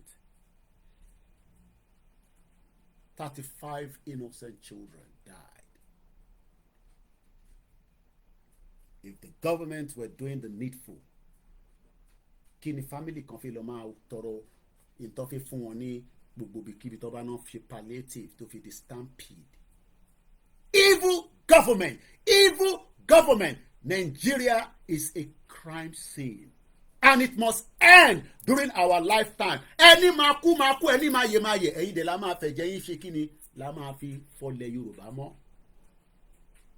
Ẹ̀yin tẹ̀ wá ń lé ẹ lọ máa múra díẹ̀díẹ̀. Ẹni ṣoríire. Baba Akintoye wrote again, beyond this, after tabati lé gbogbo beggars kúrò lórí títì, we shall now evolve a social welfare policies for our needy people. Kò ṣe gbogbo yàn, àwọn needy, èmi ò need ẹ̀ nílùú yìí, but àwọn tó need ẹ̀, àwa máa lọ máa ṣiṣẹ́, a máa ṣe cleaning, a máa ṣe Uber, a máa ṣe this, a máa ṣe that, so that government will tax me and look after the needy. That is what is done in Europe. Ẹ ní ṣoríire. Bomb bastard! Ogun máa pa gbogbo yín nílẹ̀ kankan for keeping our people into this danger line that many people are suffering today across the southwest. Ẹ̀wá ní ká dákẹ́ so that we can save their house. Gbogbo òdì yín máa gbóná. Dánwò ló bí yọkẹrẹ lẹ sọ fún wa. Ó kù díẹ̀. Ó ṣe kí ni? À ń sún síwájú ni. Torí òrùn tó wà ń ta. Ó máa ká gbogbo ibi tó yẹ kó ká lágbàáyé. Èyí olùlọ́ṣọ́ lórí burúkú máàlì bẹ́ẹ̀ pèrè ayé ní politicians.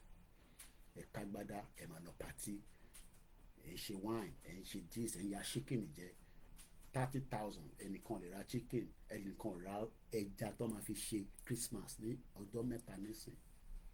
Báwo la ṣe máa sọ fáwọn tí àwọn ọmọ wọn kú ní Ìbàdàn? Kí la fẹ́ fi compensate wọn? Kí lẹ fẹ́ fún wọn tẹ́ẹ̀ ti fún wọn tẹ́lẹ̀ kó tó di pé ikú pa wọ́n? Ẹ ní ṣoríire. Ikú tó pa wọ́n yẹn, ikú yẹn bọ̀ wá pa gbogbo yín náà. Bẹ́ẹ̀ ni mo sọ, ó súnmọ́ bọ̀ ni. Wọ́n ní welfare support for some months to parents who have babies, various old age benefits, free or low rent housing for aged person. Kí lẹ ṣe ń sọ pé ẹ fẹ́ Yorùbá nation? Is this not what is Yoruba nation? Ṣé government ilé fún yín lélẹ̀? They say they play. Mo kí gbogbo wa lẹ́ǹkan sí pé àdélẹ̀ lè rí. We open the phone line again. We have almost like how many hours? 3 hours to the dot. Bàbá rẹ̀ tó tún fẹ́ pè. Mo mọ tó mọ mi pè mí àwọn kan náà tí mi pè mí fún. Lẹ́ǹkan ẹ má bínú ìtẹ̀wọ́n mi bẹ̀rẹ̀ 1 minute. Mo kí gbogbo wa lẹ́ǹkan sí.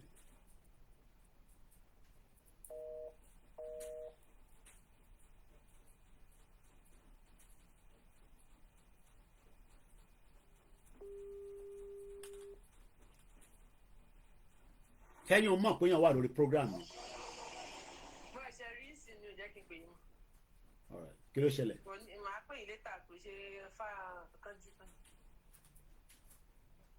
mo kí gbogbo alẹ́ nǹkan sí ilẹ̀ Yorùbá gbé wa àníṣe lásán ẹ jẹ́ kí n máa lọ before I get more angry. mo kí gbogbo alẹ́ nǹkan sí happy Sunday to you all. Ọlọ́run bẹ Elédùmarè á dúró ti gbogbo mọ̀lẹ́bí tí ó lòzè èèyàn ní Ìbàdàn. I don't have much to say to you all. ẹ̀yin tẹ́ ẹ̀ ti darapọ̀ mọ́ Yorùbá Nation, please tell somebody else that it is a solution to all the problems they are facing.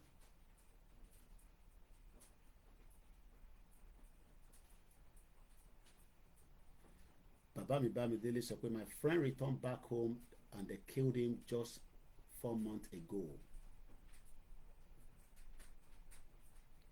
Let's leave it like that. Thank you so much. Enjoy the rest of the Sunday. Bye for now.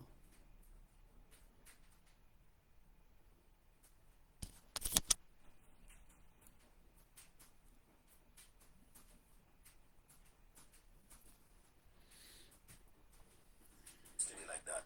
Thank you so much. Enjoy the rest of the Sunday.